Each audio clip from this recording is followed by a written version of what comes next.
Y ya son las 7 de la tarde, vamos arriba país. Estamos con un día, la conclusión de una jornada de muchísima movilización. La capital federal llena de gente en el centro por la marcha piquetera. Marce, ¿cómo estamos? ¿Qué tal? Buenas tardes, Eddie. Bueno, imposible transitar hoy. La verdad que se hizo muy dificultoso una masiva convocatoria en un día crucial para el gobierno. Un día en donde Alberto Fernández lo sabía desde la madrugada, Eddie, porque el primer corte del INDEC se lo ofrecieron. Sabía que la inflación iba a ser 6%. El INDEC dio a conocer la inflación del cuarto mes del año con registros históricos altísimos, porque si vos ves la interanual, y en un ratito lo vamos a desglosar juntos, llegó al 58%. A niveles históricos hay que remontarse recién hacia 1992 para encontrar un registro tan alto cuando cortás 12 meses. Las variables que estamos teniendo en Argentina son de momentos históricos de mucha crisis, de una salida hiperinflacionaria, comienzo de la política económica del menemismo. Hay que situarse en ese nivel para poder comparar y recordar cómo era vivir con inflación tan alta interanual. De eso se trata también un poco la manifestación, en donde se está reclamando, sobre otras cosas, un salario digno y mayor cantidad de empleo.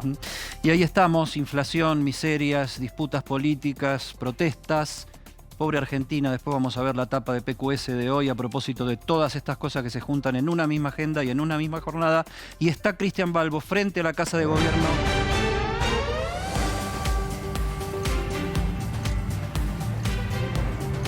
Eddie, Marcela, el cierre de lo que fue la marcha federal piquetera durante 3 jornadas aquí en la Plaza de Mayo, con un escenario principal ubicado en esta oportunidad prácticamente en el acceso a la Casa Rosada sobre Balcarce 50.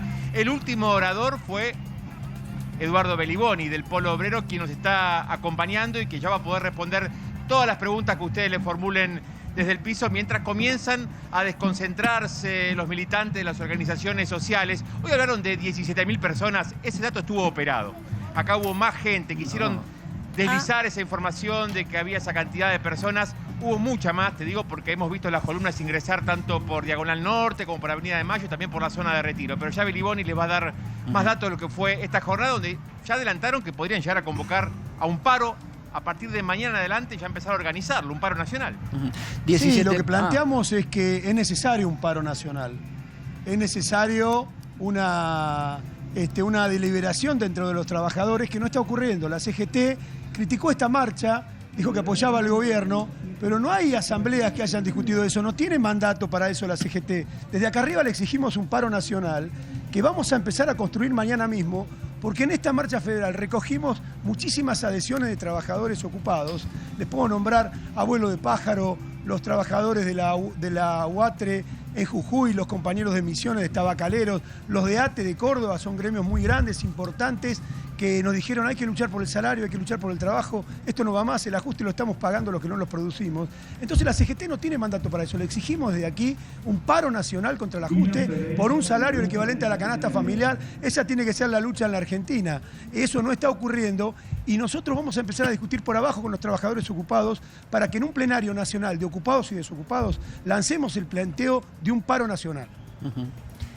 ¿Qué tal, Eduardo? ¿Cómo estás? Acá Marcela Pagano, Eddie Zunino, estamos acá escuchándote. Mientras escuchamos tu voz, vemos alrededor la masiva convocatoria. Realmente hace mucho tiempo no veíamos tanta gente en Plaza de Mayo, en un horario en donde además es un horario donde hace frío, es crudo, es difícil. Mucha gente que está trabajando evidentemente se acercó cuando terminó también. Quiero preguntarte sobre esta manifestación y esta convocatoria a un paro. ¿Estás empezando a sentir que los gremios no representan a las bases? No, hay muchos gremios que sí. Lo que no representa claramente el sentir de los trabajadores es la CGT. Claramente la CGT no está representando lo que pasa en el país con los trabajadores. Recorrimos el país de una punta a la otra. El primer día estuvimos en La Quiaca. Estuvieron otros compañeros en Ushuaia. No es lo que están pensando los trabajadores que vamos bien. Te hago una pregunta, Eduardo. Con una inflación, como dijeron ustedes, esos trabajadores del con 6% con los que pudiste hablar, con esos trabajadores, esos son trabajadores para empezar a entender quiénes están apoyando, porque también he escuchado a lo largo de la tarde muchos periodistas decir quién financia esta movilización. Acá vos estás diciendo, ojo, porque tenemos gremios detrás que están viniendo y están apoyando.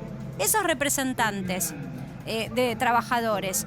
¿Han logrado paritarias? ¿Han logrado alguna recomposición salarial? ¿Por qué se están movilizando? Porque las paritarias se firman a espaldas de los trabajadores. No hay asambleas ni plenarios de delegados que voten esas paritarias que muchas veces han sido a la baja. Por eso tenemos la reducción salarial que tenemos hoy. Por eso tenemos salarios en la Argentina de indigencia. Tenemos gremios que han aprobado salarios que están por debajo de la inflación, con lo cual lo que firmaron es que van a perder. Los trabajadores van a perder poder adquisitivo de su salario. Ningún dirigente sindical debería firmar un acuerdo que diga mis trabajadores van a perder frente a la inflación. Tiene que estar por arriba de la inflación para que por lo menos conserve el poder adquisitivo y crezca un poquito más en los salarios, en los gremios donde el salario está muy por abajo. Porque se habla muchas veces de 60% en una paritaria, pero resulta que el 60% de un trabajador que cobra 35.000 pesos lo deja todavía en la canasta de indigencia. Beliboni, escucho y me parece que estás poniendo la vara cada vez más alta porque cuesta que haya respuestas inmediatas a la protesta de hoy, que fue fuerte. Cristian hablaba de 17.000 personas como cifra oficial. Yo solo vi 17.000 personas cruzando la capital en la columna que venía desde Retiro. Poneles, no las conté una por una, pero eran cuadras y cuadras de gente ocupando toda la 9 de julio. Ahora, con esto de la vara alta, los movimientos sociales oficialistas, Grabois, Levita, Somos Barrios de Pie, etcétera, etcétera, están queriendo ingresar a la CGT. ¿Vos estás planteando una confrontación con la CGT o también querés que el Polo Obrero y las otras organizaciones que están más cerca del Polo Obrero se incorporen a la CGT como movimientos de desocupados? No, varias cosas sobre eso. La UTEP ya está en la CGT, no es que está pidiendo ingresar, ya ingresó. Sin beneficio de inventario. Digamos, ingresó sin hacer ninguna crítica a la CGT, diciendo que parece que está todo bien con la CGT. Un error. Es decir, nosotros no estamos pidiendo ingresar a la CGT, porque no corresponde. Los trabajadores tienen que entrar con los gremios que son correspondientes a los convenios colectivos, no los precarizados. Los precarizados hay que pasarlos a planta, hay que pasarlos a convenio. Una diferencia que tenemos con la UTEP. No puede ser que en la CGT estén trabajadores que son precarizados. Hay que pasarlos a planta, esos trabajadores, a convenios, si no están en desigualdad de condiciones y son un sector que tira para abajo los salarios. Si un trabajador de la construcción hoy cobra 100 y uno de una cooperativa cobra 50, está tirando para abajo el de la cooperativa el salario que cobra 100. Cuidado con eso. Segunda cuestión. Hoy estuvieron aquí a saludar compañeros del MTE. Es decir, que sectores del oficialismo también están viendo que esto no va, que la cosa está mal. El MTE es el grupo que dirige Grabois. No estuvo él, pero estuvieron compañeros que vinieron y saludaron. Nos parece un gesto correcto porque están diciendo lo mismo que nosotros. Ven mal la cosa y no puede seguir esto así. Destacamos ese gesto y llamamos a los compañeros de las organizaciones que tienen un sillón en los ministerios a que vengan a luchar con nosotros. Nosotros le estamos diciendo a la CGT que tiene la obligación de poner un paro en la calle. Está bien, y para eso le vamos a decir a las bases que se reúnan, discutan y voten un paro nacional. Pero eso es testimonial, es una confrontación desde el punto de vista político, desde el punto de vista de cuál es en la realidad, cómo se puede aplicar eso si los movimientos sociales no están en las bases de la CGT, cómo van a provocar un paro general. No, nosotros no vamos a provocar un paro general, nosotros estamos llamando a los trabajadores a deliberar por un paro nacional y vamos a convocar a una Asamblea Nacional de Trabajadores Ocupados y Desocupados, porque hemos visto muchos sindicatos que quieren eso. Estuvo acá el secretario general de los ceramistas de Neuquén, estuvo hablando y dijo, hay que hacer eso. Estuvimos con los compañeros de ATE, un gremio, ATE Córdoba, un gremio muy grande en Córdoba, que dijo, hay que hacer eso. Tenemos que unir ocupados y desocupados y empujar a los dirigentes sindicales a que convoquen un paro nacional contra el ajuste y que porque el FMI se vaya de la Argentina. Eduardo, es una convocatoria multitudinaria. No sé si te sorprendiste, si esperabas este caudal de gente. Contanos un poco cómo lo viviste desde adentro. Y sobre eso te hago una coma y una pregunta. ¿Cómo siguen? Porque vos me decís, bueno, estamos llamando a los trabajadores a que manifiesten un paro. Pero mientras tanto, me imagino que vos desde tu lugar y desde tu rol vas a seguir militando también la movilización. ¿Estás pensando en una nueva marcha, en una nueva manifestación? Sí. Por un lado, me sorprendió y no me sorprendió. Porque tenía la convicción, después de los acampes, de las asambleas que hicimos en distintas provincias, viajamos mucho, de que había mucha bronca y que había un canal que armar Había que abrir un canal para que esos reclamos tuvieran una expresión concreta. Entonces, ahí íbamos a un barrio, en Jujuy íbamos a un barrio al Chaco y nos decían, sí, tenemos que salir, tenemos que ir a luchar. No podemos quedarnos de brazos cruzados porque no hay nada, no hay agua, no hay trabajo, no hay agua. En el Chaco no hay agua, está lleno de agua y no hay agua. Es de locos. Entonces vimos que había una tendencia a una gran movilización, pero me sorprendió muchos gremios, que no son gremios ligados a la izquierda, no son gremios que tienen una tradición, pero sin embargo ven que la cosa está muy mal. Y otros nos han dado su adhesión. Por ejemplo, la UTA Córdoba, me había olvidado, que hizo una adhesión. La UTA Córdoba. No estamos hablando de un gremio chiquito. La UTA Córdoba puede paralizar el transporte en Córdoba si hace un paro.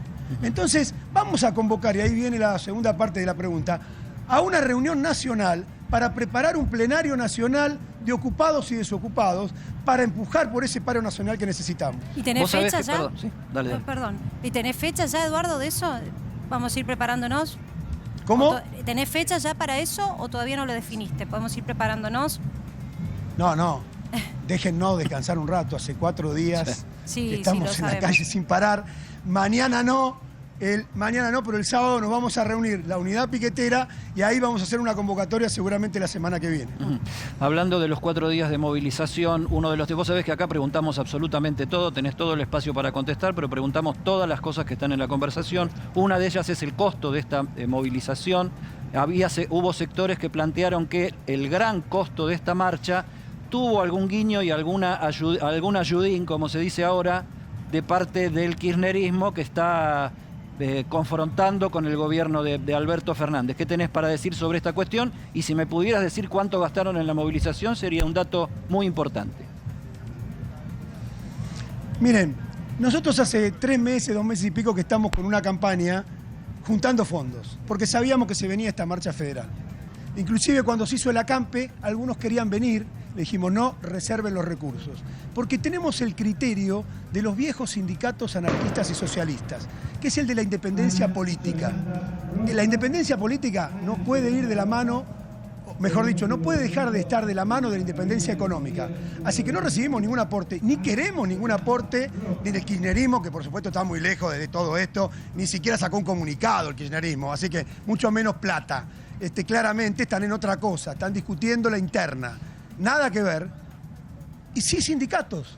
Nosotros sacamos un bono sin precio, sin costo, diciéndole a los sindicatos, a las organizaciones que querían aportar y abrimos una cuenta para que aportaran y financiaran, nos ayudaran a financiar. Encima todo en blanco, Eduardo.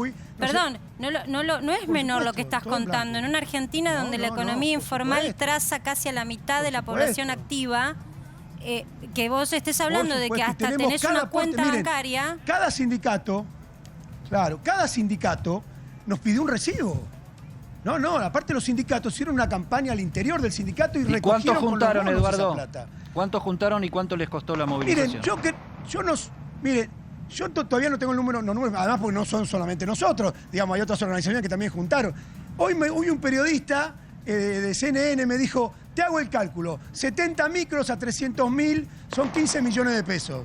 Le digo, bueno, sigamos con el cálculo. Dividido 300.000 personas que se movilizaron, ¿cuánto le da? 50 pesos por persona, me dijo. Es decir, que estamos juntando mucho más desde hace mucho tiempo porque se hacen actividades, se hacen bingos, empanadas, se venden durante meses. Porque es el fondo de huelga. Y Zunino me va a entender porque claramente ha leído mucha historia y también Marcela, que ha leído mucha historia. Así se organizaban los sindicatos antes. Vos decís que ella ha leído no tenían y que el aporte estatal. Claro. Beliboni, vos decís que ella ha leído y que yo he vivido. Decí las cosas como son. Se ríe, mira. No quería ir. No. Claro, decí las cosas. Saquémonos la careta y digamos las cosas como son. No, aparte es verdad. Yo me considero lo mismo. Yo no sé mucho por sabio, sino por viejo. Es decir, he vivido mucho también. Es así, Eduardo. Te hago una pregunta, un parrafito aparte. ¿Qué tal la CTA con ustedes? Porque hoy Luis Campos, que es el coordinador del observatorio, tiene la CTA, sobre todo la parte autónoma, un observatorio de análisis de distintas variables económicas, calculó que el salario, después de este número de inflación, perdió todo el recorrido ganado y llegó a los niveles más bajos que se registran desde el año 2004. Es decir, todo lo que ganamos en términos de paritaria, de lucha de trabajadores y demás para reconocer su salario y sus derechos se perdió en este plumazo que barre con todo, que es la inflación. Y estaríamos situados, según este estudio, en 2004. ¿Hay empatía con la CTA? ¿Coincidís? No, a ver, a la CTA lo que pedimos es lo que lo vimos la CGT, que sobre esta base de estas cifras que da y que son ciertas, haga algo más que dar cifras, porque hasta lo que yo sé, la CTA es un sindicato, no un observatorio sobre la realidad social. Para observatorio hay muchos. El problema es qué hacemos como sindicato. Entonces, tiene razón, porque efectivamente el salario se deteriora, pero no alcanza con el diagnóstico. Hay que salir a luchar, porque eso es lo que recogimos nosotros en esta marcha federal. Esta es la novedad de la marcha federal. Que no estamos nosotros solos aquí. Vino gente, como ustedes decían, suelta. A mí me pararon 2 o 3 personas. Mira, yo no tengo nada que ver con todo esto. Y me dice, estoy acá porque tenés razón. La consigna esa que dice trabajo, salario, basta de hambre y pobreza, es una consigna en la que nadie puede estar en contra. Eduardo, acá Martín Angulo, nuestro compañero, te quiere hacer una pregunta. Hola Eduardo, ¿cómo estás? Buenas noches. Imagino que tenés charlas con... Bien, imagino que tenés charlas con dirigentes sindicales de distintos gremios, con gente de la CTA, con movimientos, con los líderes de los movimientos sociales que hoy están más vinculados al gobierno, inclusive que están en el gobierno. En ese mano a mano, en ese café que tienen cara a cara, ¿te reconocen los reclamos que tienen ustedes, que ustedes plantean, o tiene una mirada contraria y te dice, mira, la verdad que nosotros queremos que efectivamente de acá a un tiempo la situación va a mejorar, que el plan económico del gobierno va a funcionar? En off, los dirigentes sociales que integran gobiernos, que integran el gobierno, te reconocen absolutamente todo porque tienen vinculación con lo que ocurre en los barrios, en las provincias, en todos lados. Ahora, privilegian su sillón y no el interés de su compañero. Eso es lo que yo les digo. Es decir, bueno, si vos reconoces esto, ¿por qué ustedes siguen privilegiando estar en un sillón y no estar en la calle peleando? Y ante como corresponde. ¿Por qué ante lo ese hacían privilegio que le con otros planteas, gobiernos y no ahora? ¿qué te dicen? Bueno, que desde adentro es mejor pelear que desde afuera, lo escuchamos tantas veces eso, que es mejor pelear desde adentro que desde afuera, que así estamos. Bueno, lugares para debatir y seguramente continuará. Me quedo con el titulito que dijiste que a vos te sorprendió, te sorprendió para bien, que hasta Grabois hizo un movimiento, se sumaran a esta manifestación, teniendo presente que es uno de los, entre comillas, manifestantes, piqueteros, llamarle como quiera, representante de organización social y de organizaciones sociales diversas, que es más afín al gobierno y que se te sumó hoy ahí y que fue todo un gesto para vos. Digo porque esto puede ser la ventana, la antesala. Y nos solidarizamos con ellos. Sí. Hace unos días tuvieron una represión, y nosotros nos solidarizamos porque eran trabajadores precarizados del Estado en este caso de la ciudad, y nos solidarizamos con ellos. Eso tienen que hacer los trabajadores, unirse y luchar juntos. No porque yo pienso de una manera y vos pensás de otra, nos vamos a dividir. Vos pensás lo que quieras sobre el gobierno, pero sobre el salario tenemos que luchar juntos. Por el trabajo genuino tenemos que luchar juntos. Si Eduardo estás de acuerdo, Beliboni, vení. No hay ningún problema. ¿Qué pensés? Buen punto. Eduardo Beliboni, muchísimas gracias por este contacto al cabo de la marcha federal que duró 3 días y que terminó como estaba previsto en la Plaza de Mayo con un montón de gente. Las cifras creo que pasan a un segundo plano, las cifras concretas de movilización, porque fue verdaderamente un montón de gente manifestándose en el interior, en cada punto de arranque, Sí, en los trayectos heavy, y terrible. en la entrada a la ciudad de Buenos Aires, desde el Gran Buenos Aires, Yo y creo los que lograron llegar sin hasta acá. precedentes que yo recuerde, vos apelando a tu memoria, motivas a que todos apelan a tu memoria, Eddie, y a tu sapiencia. Qué lucha, qué lucha. Es terrible eso. Qué lucha. No, pero es que vos ejercés aparte del periodismo desde que tenés 17 años más o menos, Eddie. 19, no sí. recuerdo yo una manifestación tan grande a lo largo del país, ¿no? Que se haya recorrido con Fue este grande esfuerzo en el año 91, hubo una marcha federal de piqueteros, la organizó en aquel momento, estaba a la cabeza de los piqueteros de entonces el Perro Santillán, desde Jujuy, los municipales de Jujuy, y se había organizado una marcha desde también distintos puntos del país, y la entrada a la ciudad de Buenos Aires, gobernaba Menem, la entrada a la ciudad de Buenos Aires fue muy fuerte, incluso yo no creo que vos estabas de viaje, yo conté una anécdota la otra vez, yo le hice una entrevista al Perro Santillán antes de esa movilización, cuando recién habían anunciado que la iban a hacer, y yo tenía un encendedor de esos que tienen tapita, de esos con la rostita de son americanos, y cada vez que yo fumaba en ese momento, y cada vez que prendía un cigarrillo, él también, y se lo prendía, me miraba el encendedor le encantaba. Entonces le dije, mira, yo no creo que ustedes lleguen a Buenos Aires, pero si llegás, te voy a ir a buscar y te voy a regalar este encendedor. Hecho, me dijo. Bueno, no sé si lo tendrá todavía porque no lo vi más, pero la última vez que vi al perro Santillán, año 91, fue entregándole mi encendedor. Año 91, tocaste una de las llaves para destrabar el número del día. 1991. ¿Por qué digo 1991? Mira lo que te voy a mostrar. El número del día obviamente tiene que ver con la inflación, es el dato de la inflación de abril, 6%, inflación caliente. Pero vamos a los números, vamos a poner un poco en contexto esto. 6% era lo que más o menos los privados ya venían avisorando que iba a suceder. En la madrugada, Alberto recibió, entre comillas, la mala noticia. Recordemos que está de viaje, en Europa tenés horarios diferentes. Y en ese horario diferente pensó su estrategia, que después lo vamos a contar, fue el hacer una suerte de ronda de prensa con los medios que lo están acompañando hace rato para tener sus declaraciones, y expresó lo que expresó de la inflación, casi minimizando un lugar en donde la enfermedad argentina de la inflación queda relegada por la enfermedad de la inflación mundial que generó la guerra entre Ucrania y Rusia. Pero vamos a poner un poquito en contexto, porque yo decía, la llave es 1991. Este número del día tiene otros números detrás. El INDEC da a conocer una estadística que es fenomenal porque se desglosa y permite a todos poder entender, aunque no seas economista, de qué va lo que está sucediendo hoy con tu bolsillo y de dónde te puedes agarrar para salir adelante y luchar tu salario sobre todo. Esta variación interanual, que es del 58%, ¿qué significa? Que si yo hago un corte y no me quedo con el capítulo abril, sino con la película entera del último año, la inflación es del 58%. Y te decía, ¿por qué dio en la tecla? Es la más alta de los últimos 30 años, la más alta desde 1991. Y no me quedo ahí, voy al dato de la acumulada. 4 meses, sumo.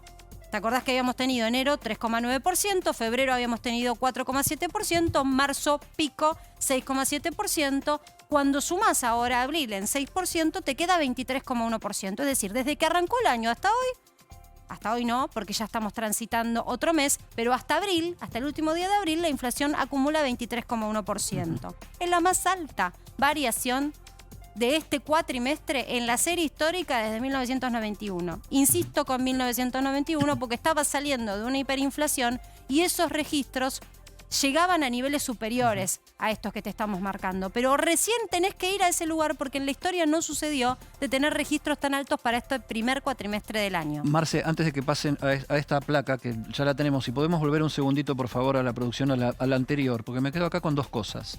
Una, la primera cifra es la mensual, 6%. Claro. Casi que no sorprende, porque vos misma la anticipaste acá, hará, no sé, casi un mes prácticamente, y el gobierno ya vino diciendo últimamente va a estar alrededor de 6, va a estar alrededor de 6. No quiere decir que sea poco, 6%. Es altísimo. Es un número altísimo. Ahora después lo vamos a poner en contexto también con Dari Miraji. Segundo tema, lo anual que podemos computar, porque es lo que ya sucedió, es el 58% abril-abril. Abril 2021, abril 2022, que es lo que vos decís. Ahora, yo me quedo con este número, porque si yo hago copio y pego cuatrimestre por 3, me está dando 70% de inflación en el año, así, brutalmente aritmético. Ponderado te está dando una base de inflación del 65%, Eddie. No es menor lo que estás diciendo. Pronosticando que se desacelere la inflación en el segundo semestre, como dice el gobierno que va a suceder. Ojalá. Entonces, si eso sucede, en el mejor de los casos, estás muy lejos de ese 48% que firmó Guzmán con el Fondo Monetario Internacional, que hoy no nos interesa el Fondo Monetario Internacional, pero evidentemente era la proyección que el propio ministro de Economía tenía sobre la marcha de la economía para este año. Ahora, los invito a que veamos la siguiente, porque realmente cuando uno dice cómo le está yendo a los sectores, vos estás vendiendo más, menos, y hablas con comerciantes o empresarios, ves esto y yo digo, me desnudo ante esta realidad. La voy a agarrar, permiso, me voy a cruzar un cachito, voy a agarrar porque tengo una anotación acá. ¿Qué es lo que más aumentó por segundo mes consecutivo? Ya estamos de acuerdo que ya se lanzó la temporada de la nueva temporada de invierno, otoño, calzado y demás. Entonces, ese cimbronazo lo pensábamos para marzo y de hecho fue casi 10% la inflación el mes pasado de prendas y calzado. Sigue estando en el tope de lo que más aumentó. Empuja al índice hacia arriba porque 9,9% es lo que este sector, que dice que está teniendo una temporada más o menos buena, pero no tan buena como solía ser en las épocas de la prepandemia, está teniendo de remarcación de precios. Si corto Esta es la película de 12 meses, como te decía. Si me voy 12 meses para atrás, el acumulado en prendas y calzado arroja una inflación en Argentina del 73%. Es un sector que no sé a quién le está vendiendo, remarcando precios al 73%. Y teniendo en cuenta también que tienen una inflación de costos altísima. Yo no estoy diciendo que tienen ganancia los empresarios, sino que también ellos tienen una inflación de costos, producto de que muchas de las telas, a veces y los hilados son importados y no se consiguen, o se consiguen a precio dólar blue. Te está pasando ahí la factura. Te están pasando la factura porque tienen inflación de costos. Venden poco, pero no pueden no remarcar. Eso dicen los empresarios y lo muestra el INDEC. Ahora, restaurantes y hotelería, evidentemente hay un margen de consumo importante porque la remarcación de precios en este sector fue del 7,3%. Salud, con prepagas que tenían la posibilidad de aumentar porque les dio el permiso, el visto bueno del gobierno, 6,4%. Y ese es el nivel general. Hasta acá es el nivel general. Lo que más aumentó te lo acabamos de mencionar. Pero muy poquito por detrás del nivel general, con 5,9% de inflación mensual, se encuentra alimentos y bebidas no alcohólicas. Y acá es donde vale la pena detenerse porque realmente este es el lugar en donde decimos no te podés escapar de esa inflación. La inflación de alimentos y bebidas es la que abarca a todo ser humano que pisa Argentina y tiene que comer. Yo les quiero mostrar algunos números que hicimos con nuestra producción de qué fue lo que más aumentó en el mes, ya que Alberto Fernández, lo vamos a escuchar en un ratito, argumenta que está teniendo una gran incidencia la guerra entre Ucrania y Rusia y el salto en los commodities a nivel internacional en la inflación que tenemos en Argentina. Casi el argumento que explica la inflación en Argentina. Lo primero para decir, la núcleo, que es la inflación que la despojás de toda situación estacional, es decir, llovió y se inundó el campo y entonces el tomate no llegó y el tomate se te remarcó un 70%, te la cuento, esa está bárbara. Saco eso y existe lo que se llama inflación núcleo. Es la pura.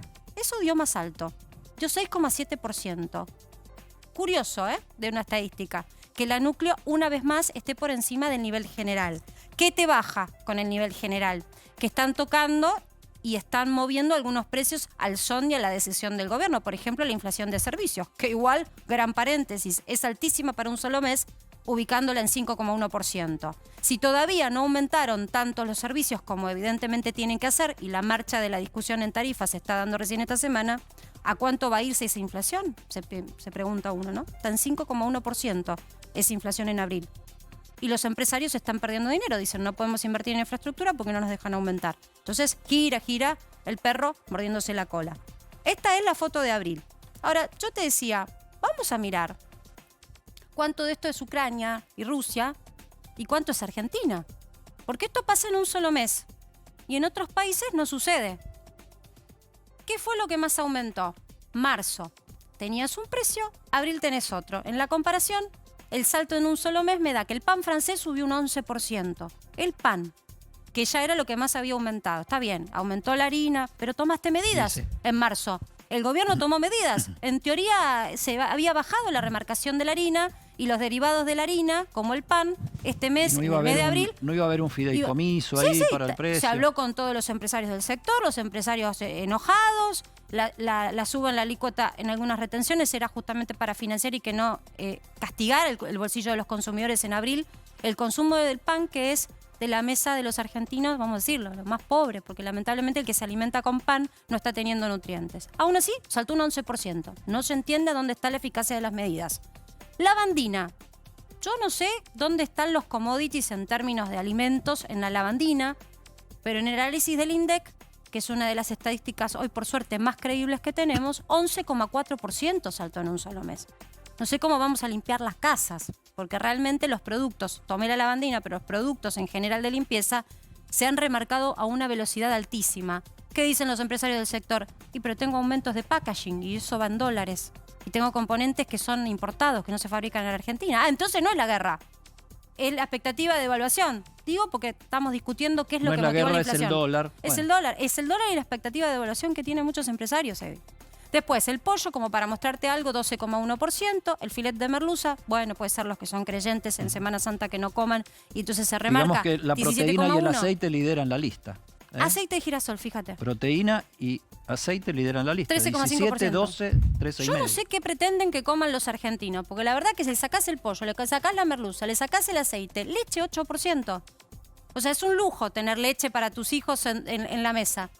Muestro la que sigue y lo voy sumando a Dari también para que vaya opinando. La que sigue es también de lo que más aumentó. ¿La tenemos por ahí?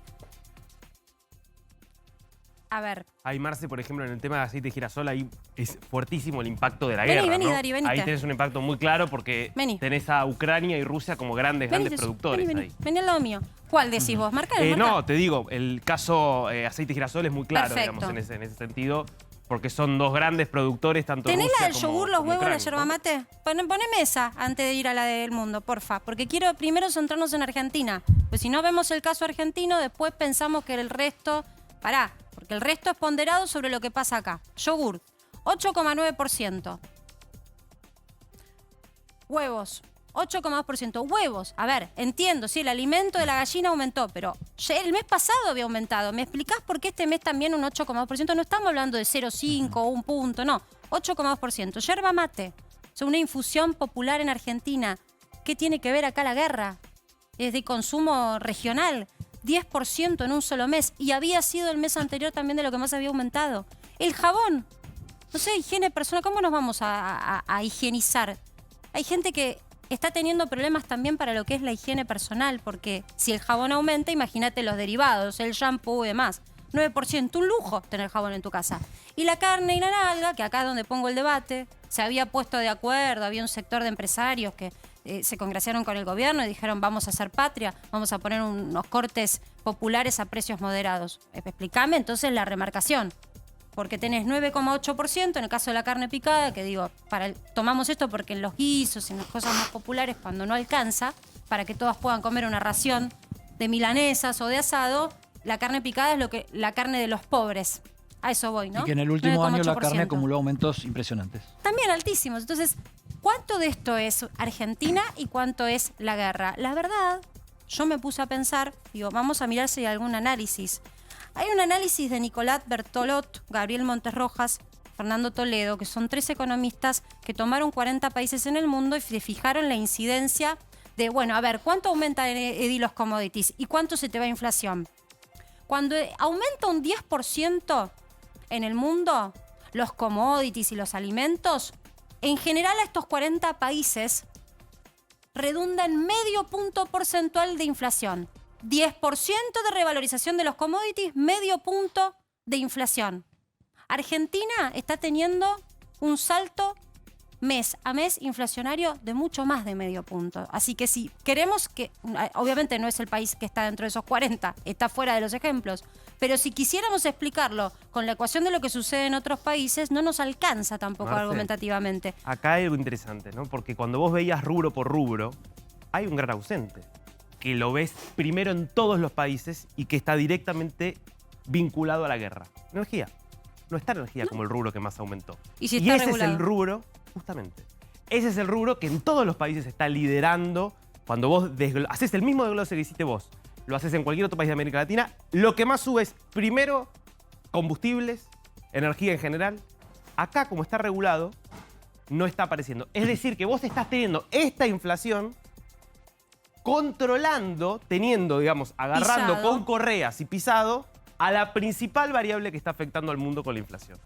Bueno, esta es como quedó el ranking, digamos, hoy anualizado de los últimos 12 meses, ¿no? Como vos bien decís, 6% fue, si vos tomás los 30 días, digamos, de abril, si vos tomás los 12 meses anteriores, te da o 58%. Bueno, esto los ubica sextos a nivel No es mundial. fútbol, no entramos en el reducido. No entramos en el reducido. Esto No es entramos en el tabla reducido. tabla de inflación. La verdad que no. Fíjate, primero Sudán, 260%. Segundo, Venezuela, 222%. 222% los últimos 12 meses. ¿Cuál fue la inflación del mes de abril? Solamente abril en Venezuela. 4,4%. Ya están abajo Por de Argentina. debajo de Argentina nuevamente. Venezuela ya viene acumulando 3 meses seguidos la inflación que informa Venezuela por debajo de Argentina, pero claro, como está saliendo de una hiperinflación, los números que tenía, si toma al mismo momento del año pasado, eran astronómicos. Después tenés que ir a Líbano, Zimbabue, Turquía. Casi todos países, Turquía, digamos, si querés, el más parecido a nosotros, en términos de que es un país que no está totalmente estallado. Todos los demás son países, digo, en guerra civil, con gobiernos que se caen, con obviamente. una situación realmente dramática. Ahora, fíjate, el único que te parece la región es Venezuela. Si querés ir a la región, podríamos tomar Brasil, por ejemplo, uno de los que más fuerte está incidiendo. ¿Cuál fue la inflación de los últimos 12 meses en Brasil? 12%. Argentina tiene prácticamente 5 veces más que Brasil. Y el rubro que más aumentó en Brasil, energía, y por eso Contando Bolsonaro... abril, sin proyectar nada hacia adelante, porque bueno, todavía no ocurrió, el futuro todavía no ocurrió, por suerte. El doble que Brasil en 4 meses. Claro, 5 veces más. Claro, el doble... El doble que... O sea, en 4 meses llegamos al doble de al doble Brasil. que Brasil en, anual. En el anual, 12, o sea, en 12 4 meses te comiste la inflación del país que está al lado, que no es mejor, está al lado, nada más, por eso lo ponemos en contexto. Lo que ellos van a tener en 12 meses no lo comimos en 4. Entonces, por eso digo, Y Bolsonaro entiendo, echó al ministro de Energía justamente porque lo que más subió es la energía. yo entiendo la explicación y por supuesto que una guerra de este tamaño cambia todo tipo de valor de referencia a nivel mundial. Pero quiero imaginarme cómo sería entonces Argentina si se soltaran los precios de la energía y la energía tuviésemos que pagarla lo que vale para que podamos tener más empresas que vengan a invertir y, por ejemplo, saquen el oro que tenemos en Vaca Y todos Muerta. los demás países, Marce, además son países que tienen tipo de cambio libre, digamos. En casi todos los países, o con algún tipo de control, pero digo, no hay algo parecido a un cepo, digamos, en los otros países de América Latina, como está Brasil y demás. Y Venezuela Con lo cual, dando un giro bastante llamativo, ¿no? Venezuela está en un contexto de una liberalización de casi todas las variables. Hasta privatizaciones se está empezando a avanzar en Venezuela. A ver, si quieres andar sentándote que nos vamos reacomodando, porque la verdad que esto es un tema que da para debate y está acá Sergio Chousa con nosotros, que es nuestro economista invitado amigo. Hola Sergio, ¿cómo estás? Hola Marcela. Te dejamos escuchar todo esto, pero no para aburrirte, sino para que vos pudieras armarte una explicación. Por ahí vos tenés una explicación distinta. La verdad es que nosotros no le estamos encontrando la vuelta para explicar por qué llegamos a estos niveles de inflación. Bueno, a ver, el problema inflacionario hay que pensarlo en términos de regímenes, ¿no? Argentina conforma el lote de países de régimen de inflación moderado a alto, ya podríamos decir alto, con lo cual comparar con países de la región que están en otro contexto, en otro régimen, sería algo un poco difuso. Nos tenemos que comparar, lamentablemente, con ese lote que mostró Darío, ¿no? Con los Líbano, con los Zimbabue. Hoy la comparabilidad se da en ese contexto. Hoy lo que falta son anclas. La economía argentina no tiene anclas. Perdió el ancla cambiaria, que la tuvimos un poco el año pasado, cuando el dólar aumentó significativamente por debajo de la inflación, un poco motivado por el Banco Central que intervenía. Este año ya no lo tenés eso. No tenés ancla salarial, porque la verdad es que las paritarias son libres y no hay una voluntad de congelar paritarias, que ese sea el factor de anclaje. No tenés ancla financiera tampoco, porque la tasa de interés, recién miraba el celular y volvió a aumentar hoy. Sí. Aumentaron 200 puntos básicos. Con lo cual, la situación... Bueno, tampoco tenés el ancla energética, porque ahora van a haber aumentos también en la electricidad, en el gas. Entonces es una situación difícil. Yo creo que el único ancla que podés acudir es el ancla político-institucional. Y eso requiere un grado de cohesión en el frente de gobierno que hoy no está, no existe. La perdió. Entonces es una situación muy complicada. Es muy difícil de salir de este régimen de alta inflación con gradualismo, con moderación, un poco con el programa que propone el Ministerio de Economía de, bueno, ordenemos la macro, generemos un programa consistente y con el paso del tiempo se van a ir ordenando las variables. Entonces, perdóname, en esta lógica no tiene solución. Yo creo que no pinta que haya calma política. Pinta que encima vienen elecciones el año que viene. Pinta que vamos para peor. Yo creo que con estas herramientas, ya se mostró el año pasado, que son totalmente poco eficientes para solucionar un problema que es institucional, que implica, bueno, lo que ha reconocido la vicepresidenta, el mismo ministro de Economía también, el carácter bimonetario de la economía, la falta de dólares y el hecho de que, bueno, tenés una inercia que te lleva puesto. Hay un punto, hoy por ejemplo, una de las noticias del día era que se adelantaba en el pacto de precios cuidados. Los empresarios dicen, mirá que nos estamos quedando sin stock, porque claro, quedó tan desfasado el precio de la galletita, del papel higiénico, de todo lo que está dentro de precios cuidados, que cuando vos comparás ya ni mirás calidad, decís, dame precios cuidados, dame esto porque está más barato. Dame lo que me alcanza. Entonces se está teniendo problemas de abastecimiento de stock. Entonces fueron a la Secretaría de Comercio a decirles, está pasando esto, acá tenés las pruebas. Hablaron con los supermercadistas y en efecto se adelantó el aumento que estaba pactado para julio, lo van a tener ahora. ¿Para qué? Para que no haya ese desfasaje y la gente no vaya corriendo a llevarse el stock de lo que percibe, al menos en principio, como más económico. Yo te quiero preguntar algo, Sergio, porque parece un tecnicismo, pero por ahí lo podemos bajar al llano para que todos puedan entender. ¿Qué significa que el promedio de inflación te dé 6%, pero la núcleo, que yo decía que está despojada de lo estacional, está más alta? Que muchos dicen, esa es la inflación verdadera. Muchos consideran que esa es la medición real de la inflación. No sé tu percepción, pero esa dio 6,7. Al 6 le haces una coma y le pones un 7. Casi el mismo número del mes pasado de inflación promedio. Sí, te da un escenario aún más pesimista porque lo que te dice ese número es que el ancla de los productos que son controlables por el gobierno, si se quiere, salud, cuyos aumentos los dispone, los habilita o no el gobierno, telecomunicaciones, bueno, es medio difuso, pero sí los aumentos de tarifas no te están sirviendo como para moderar, para contener, como sí pasó de nuevo el año pasado. A mí me parece preocupante el hecho de que la verdad que no tenés una heterogeneidad muy grande, vos lo mostrabas, por fuera, por el promedio no hay mucho, sacando dos rubros, estos dos que mostrabas, restaurantes y vestimenta. La cuestión de vestimenta, bueno, vos lo marcabas, ¿no? La inflación de costos, el hecho de cómo mide el INDEC, que la mayoría de los productos, más del 50% son importados, con lo cual no tiene tanto que ver la industria nacional, sino la matriz de ropa, de vestimenta que usamos. Pero me preocupa sobre todo restaurantes, porque marca la pauta de que, bueno, no está habiendo un disciplinamiento por el lado de la demanda. La demanda tira, está habiendo consumo, porque evidentemente, digo, si no te disciplinaría, no te dejaría aumentar en esta proporción. Y bueno, y el hecho de que haya una demanda hoy pujante habilita, convalida este tipo de pasajes. O sea, es una Argentina donde una gran parte de la población va a la calle y otra parte va al restaurante. Pero hay un punto acá, que obviamente el pobre es pobre. Pero yo me acuerdo que la clase media que tenía, esto ya lo vivimos, que tenía la posibilidad de comprar algo, lo vivimos con Kicillof como ministro de Economía, había un boom de consumo. No de ahorro, de consumo, porque la gente percibía que ese peso que tenía en la mano se lo tenía que sacar de encima porque al mes que seguía no le iba a alcanzar para comprar las mismas cosas. La velocidad de circulación del dinero había crecido muy rápido. Pero por bienes durables, Eddie, iban y compraban una heladera, un televisor o un auto.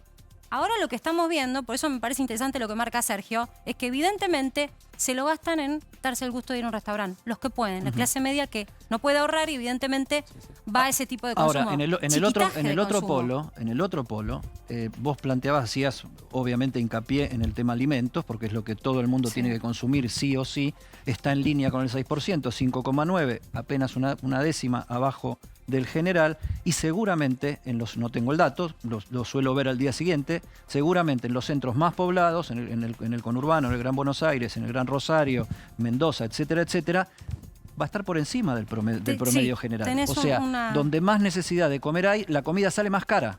Es así.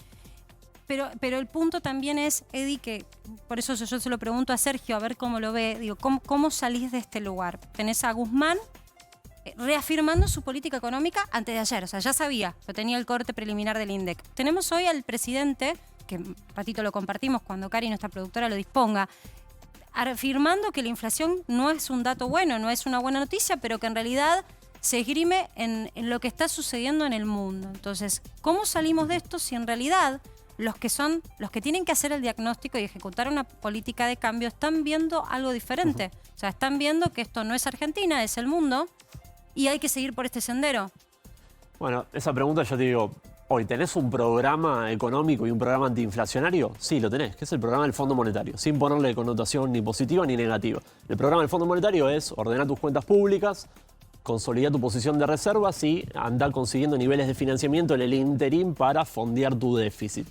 Bueno, eso requiere que se alineen muchas variables. Por ejemplo, no tener un shock en el medio que te genere de nuevo un cimbronazo de precios por que se recrudece la tensión geopolítica, lo que sea. Si todo sale muy, muy, muy bien, podés gradualmente con el paso de los años ir alineando las expectativas, que es lo que siempre enfatiza el ministro Guzmán, pero requiere de un montón de supuestos que andás a ver si se te presentan o no, y en el mediano plazo también tenés las elecciones, con lo cual ahí vas a tener también un contexto de inestabilidad más de carácter político. Así que, ahora, yo cada vez más lo que escucho es que esto requiere de coherencia política y consenso político para encontrar algún viso de solución. Está Margarita Stolbizer sentada con nosotros, visitándonos, diputada nacional, todo el mundo la conoce.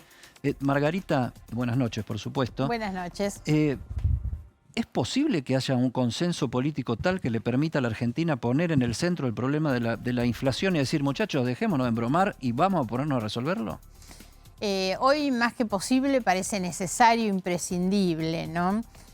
Un par de acotaciones a lo que ustedes están conversando. Recién Marcela notaba lo que el propio presidente dice o no dice, que es reconocer esto como problema. Los problemas que no se reconocen como tales no se resuelven.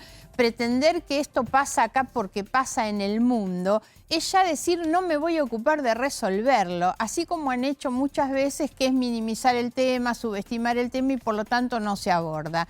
Pensar esto como un problema mundial es ante todo un error. Primero que nada porque nosotros estamos hablando de una inflación, las comparaciones estaban muy bien, con países que tienen en un año lo que nosotros tenemos en un mes. Entonces partimos de que no es posible, porque acá se habla mucho y se dice, para tratar de justificar lo propio, no, hay inflación en todo el mundo. La inflación se ha disparado en todo el mundo. Lo que pasa es que en todo el mundo se disparó con números que nosotros tenemos en un mes y ellos tienen en un año. Y la otra cuestión es que el mundo puede hablar de una disparada y de la guerra. En la Argentina no. En la Argentina el problema de la inflación es un problema estructural del que no se va a salir si no hay, entre otras cosas, la estabilidad política como condición de una estabilidad económica. De 40 años de democracia, Margarita. Claro, por eso es a lo que voy. Entonces, compararnos con el mundo y con la guerra es seguir metiendo los problemas abajo de la alfombra y por lo tanto no se resuelven.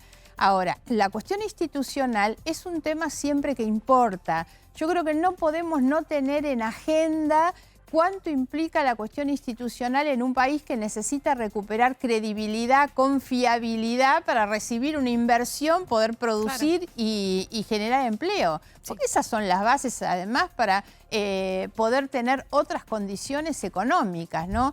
Ahora, todo tiene que ver con todo. ¿Quién invierte en un país con 60% de inflación? ¿Quién invierte en un país que no tiene justicia independiente, por ejemplo? Yo digo siempre hay que meter todas las cosas en el mismo lugar, porque si no, ocultamos los problemas, no resolvemos ninguno, los vivimos dilatando y los problemas se nos hacen estructurales y más graves. Marga, hacemos un punto acá y en un ratito vamos a escuchar que queremos tu análisis de lo que dijo el presidente más temprano. Pero para la despedida de Sergio, te quiero preguntar cómo son los números que vos proyectás. Si tenés algunos números pensados para compartir para la gente, porque lamentablemente esto que lo sentimos en el día a día es pasado, esto es abril y ya estamos transitando prácticamente mediados de mayo y la sensación térmica es la sensación térmica de que todavía persiste una inflación alta. ¿Cómo ves mayo? No, bueno, se va a ir moderando ahora porque evidentemente el shock de precios en los alimentos derivado del conflicto geopolítico se te va a ir de a poquito apagando, pero con un piso elevadísimo. Pero ¿no? espera, viene tarifas ahora, se aumentó el combustible, sí, tenemos una cuota más de prepagas, los colegios si dicen que si las paritarias van a seguir estando retocadas, puede haber algo más de cuotas de colegios. Sí, tarifas te pegan en junio, mayo por ahora viene bastante allanado, pero de nuevo, Marcela, hablar de una inflación piso del 4% mensual para lo que resta del año es un desquicio, además. Esos son debates que podemos tener acá, ¿no? Hablar de 4, 5, 6. Después, en el día a día de las familias, es todo, ¿no? Etéreo. La verdad es que no hace la diferencia 4, 5, 6. Es un desquicio. ¿Y es cuánto pierdo hoy? Claro. Vas a ir a un piso de 65, 70, lamentablemente. Y lo que me preocupa es que no hay un programa. Yo creo que tiene que ir un programa de estabilización. Estamos en un nivel donde la inercia te lleva, te cuesta mucho romper esa inercia porque, de nuevo, no tenés anclas. Entonces, me preocupa que el Ministerio de Economía no esté pensando... Si te abrazaras a lo ya firmado, ¿no? Porque es fáctico, con el Fondo Monetario, como una excusa de, bueno, nos corren y hay que cumplir, total la deuda la toma Macri, y argumentativamente desde lo político hay para hacer. Si se ataran a lo que se firmó con el Fondo Monetario, ¿crees que se logra esa estabilidad en la economía? Puede ser en el mediano plazo, lo que pasa es que no sé si llegás por el tiempo, ¿viste? Porque romper en términos de gradualismo una inercia de inflación del 4, 5, 6, un viaje al 70% anual, bueno, es muy difícil. ¿Por qué? Cada vez nos estabilizamos en un piso un poquito más elevado con el paso del tiempo y de los gobiernos. Bueno, porque tenemos una estructura de contratos en la economía argentina que está altísimamente indexada y los contratos son cada vez más cortos. Romper esa inercia sin un plan de estabilización para mí es muy difícil. Ahora, la popular, el shock de estabilización, escucha dolarización. Sí. No, lo puedes hacer de otra manera. Salto de tipo de cambio. No, yo creo que tenés que ir a un programa con reglas de tipo cambiaria para no dilapidar las reservas. Por ejemplo, Hoy vendieron de nuevo. Sí, no estás pudiendo consolidar reservas. Hoy le vendés a los ahorristas minoristas dólar ahorro, que es un mecanismo de transferencia de recursos. Está bien, parte de clase media hay ahí, pero no es necesario, digamos. Es muy valioso las reservas. Te tenés que dar una regla cambiaria. También, ¿por qué no? Una regla monetaria y fiscal. No creo que sea mala palabra, incluso para un gobierno de estas características. Me parece que tenés que ir a un programa institucional más amplio, que simplemente la expectativa de buenas intenciones de, bueno, vamos a coordinar expectativas, un plan consistente, que es lo que viene diciendo el ministro Guzmán. Darío. No, justamente eso iba a ir a lo que vas vos. Cuando uno escucha plan de estabilización es un plan, digo, de shock, que es muchas veces muy duro en el corto plazo, que por ahí puede dar resultado o no. Digo, hay experiencias históricas de donde ha dado resultado, pero que en el corto plazo es algo muy duro. Digo, ¿vos estás imaginando algo así? Obviamente depende de cómo lo implementes desde ya. Si lo pensás como una mega devaluación que te genere una recesión, tal vez podés domesticar precios por esa vía.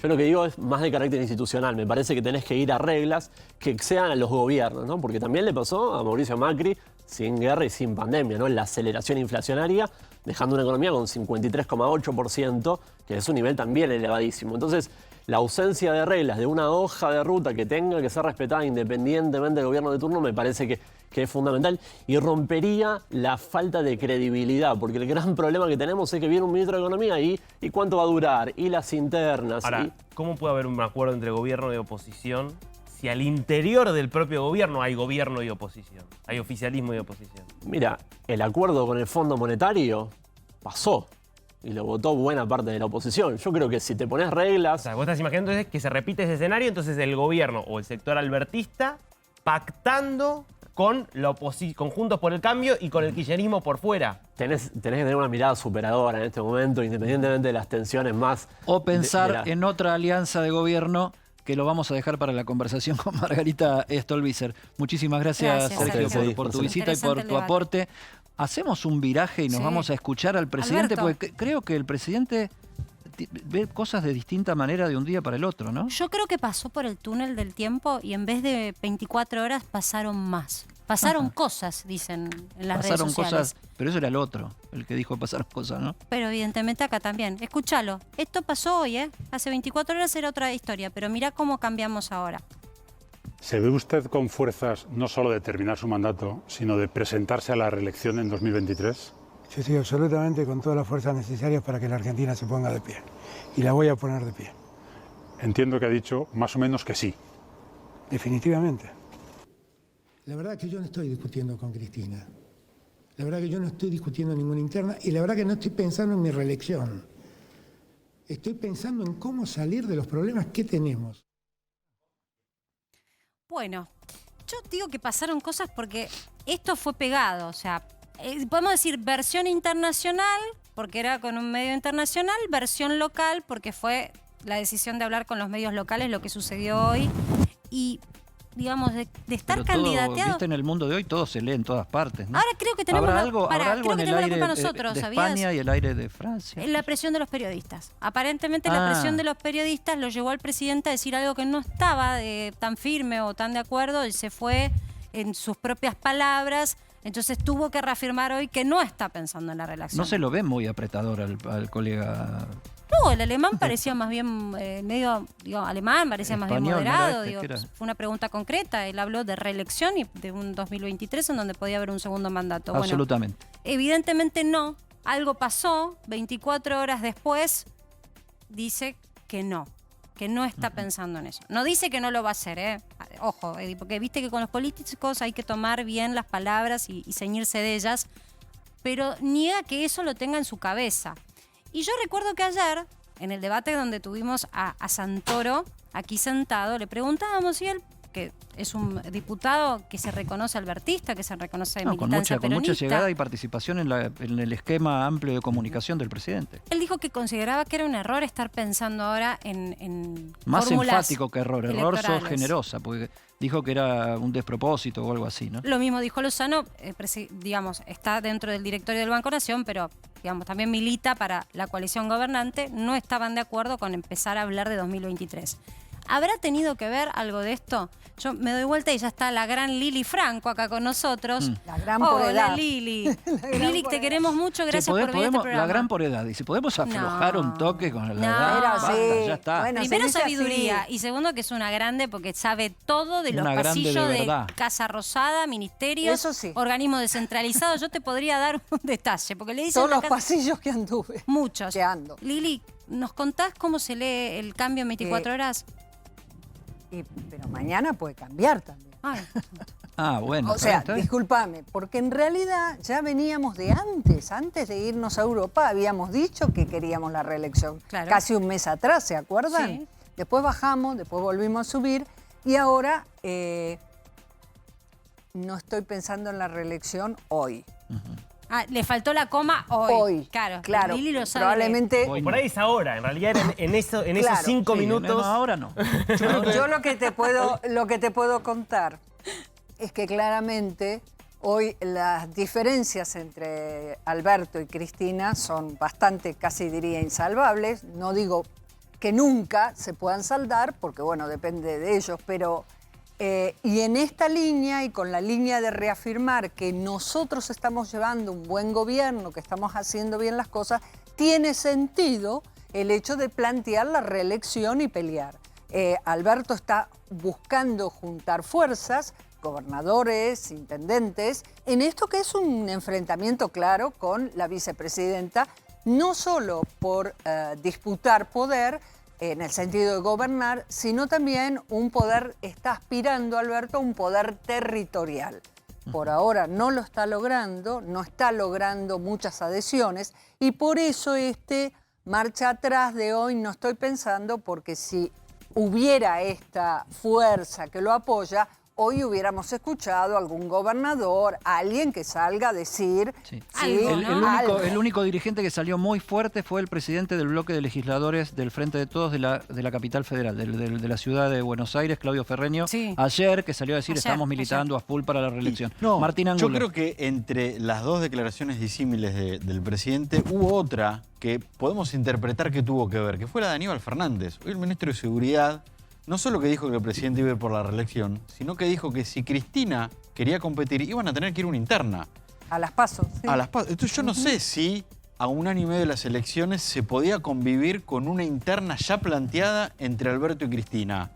Entonces yo no sé si esto habrá tenido que ver con este cambio del presidente, decir, bueno, no, podemos bajar un poco porque ya a las críticas, a las internas, a las miradas distintas que tenemos desde un punto, desde el plan económico, sumarle ya con tanta anticipación una interna entre Alberto y Cristina en 2023, por ahí es mucho. Déjenme que haga un pequeño asterisco con este tema. Viste que yo siempre me hago la película. Por las dudas, una película me hago. Yo creo que Alberto Fernández también está tratando, primero, a ver si definitivamente puede llegar a convertirse en la tercera pata real de la coalición, porque hasta hoy estuvo bastante solo en el funcionamiento de eso. Después, mañana se está lanzando el peronismo federal en Costa Salguero o por ahí, con Pichetto, un relanzamiento. Joaquín de la Torre, etcétera, etcétera. Ahí el peronismo, el Frente de Todos, empieza a tener por derecha, digamos, una competencia fuerte que va a ser más fuerte todavía en la provincia de Buenos Aires, como suele suceder con el peronismo, pero también en otras provincias donde hay referentes del peronismo como Juan Schiaretti y algún otro que están disonando en el funcionamiento, o salió Urtubey, que estuvo también haciendo de vuelta. Empiezan a aparecer voces peronistas que no están en la coalición gobernante Entonces, hoy. La fascinación con un peronismo moderado dentro del Frente de Todos políticamente tiene sentido. Ahora estamos hablando del presidente de la Nación. Si no tiene resultados económicos, va a ser muy difícil que salga ni Pato ni Gallareta. Encuesta para que sepas, en redes sociales, en Twitter, en el Twitter de a24.com, @a24com. Con diferencia de un día, el presidente dijo que iba a la reelección y hoy dijo que no está pensando en eso. ¿Por qué? 3 opciones de respuesta y ahora le vamos a pedir a Margarita Stolbizer que dé su apreciación de por qué. Tiene dudas el presidente sobre la reelección sí o la reelección no. Se arrepintió de la reelección porque dijo no tendría que haberlo dicho. O lo retaron porque comunicacionalmente o de alguna manera eso no conviene. Podés votar en a24.com, en Twitter. Margarita, ¿por qué se puede cambiar de opinión así o por qué interpretás que lo hizo el presidente de un día para el otro? Es que el presidente tiene un ir y venir de las cosas que dice, ya a esta altura me parece que casi como algo que hace a su propia identidad. Lo hemos visto ir y venir de muchísimas cuestiones más graves que esta. En estos últimos días me da la impresión que como hay días que va un poco más al frente en su pelea y en su confrontación, por momentos parece como que pide perdón después, ¿no? Entonces estoy entre las dudas y el arrepentimiento. Lo cierto es que es un presidente que hoy tiene un grado de debilidad y de falta de credibilidad.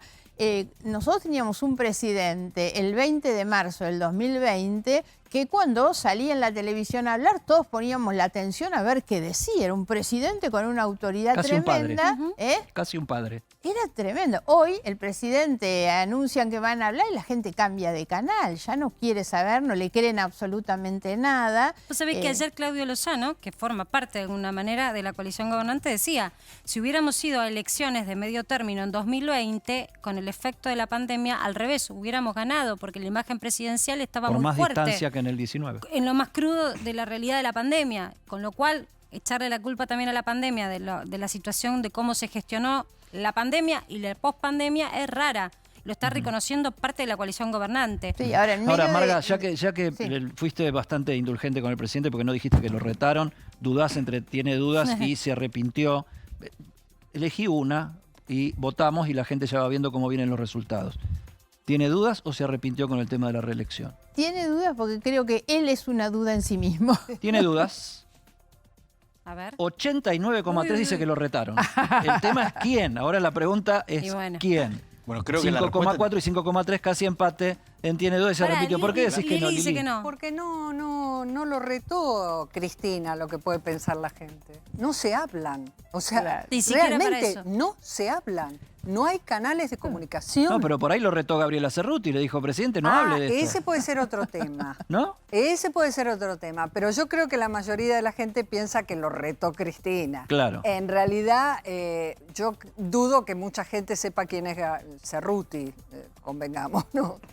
Bueno, y yo creo que, a ver... ¿Cómo? Pero si todos los días da conferencia de prensa, Martín. Sí, bueno, pero de ahí a Una que el vocera gran pueblo presidencial. argentino la conozca... ¿Qué decía Martín? Más allá que es una encuesta, que siempre lo decimos, redes sociales, No, es una muestra. que tiene el valor de ser una muestra que hacemos nosotros, me parece que también habla de la imagen que se tiene del presidente. ¿no? Claro. Que Claro. puede tener una opinión u otra según lo que alguien le diga. Esa ¿no? imagen de debilidad, ¿no? Que es un poco lo que me parecía a mí. Hoy la gente deja de creer que tiene un presidente con la autoridad suficiente para conducir este país, ¿no? Y ese es el problema que excede a la figura del presidente. Esto se traslada a una cuestión institucional de la Argentina porque es un barco que anda a la deriva. Ahora, la reelección ha funcionado históricamente en estos 40 años de democracia, sobre todo de Menem para acá, como una especie de salvavidas de autoridad, ¿no? O sea, yo quiero la reelección, un presidente lo que hace es que se está mostrando con algún grado Me aseguro el de presente, fortaleza, te ¿no? están diciendo, porque Claro. si yo digo hoy que no Por voy eso a ir a la reelección... Se habla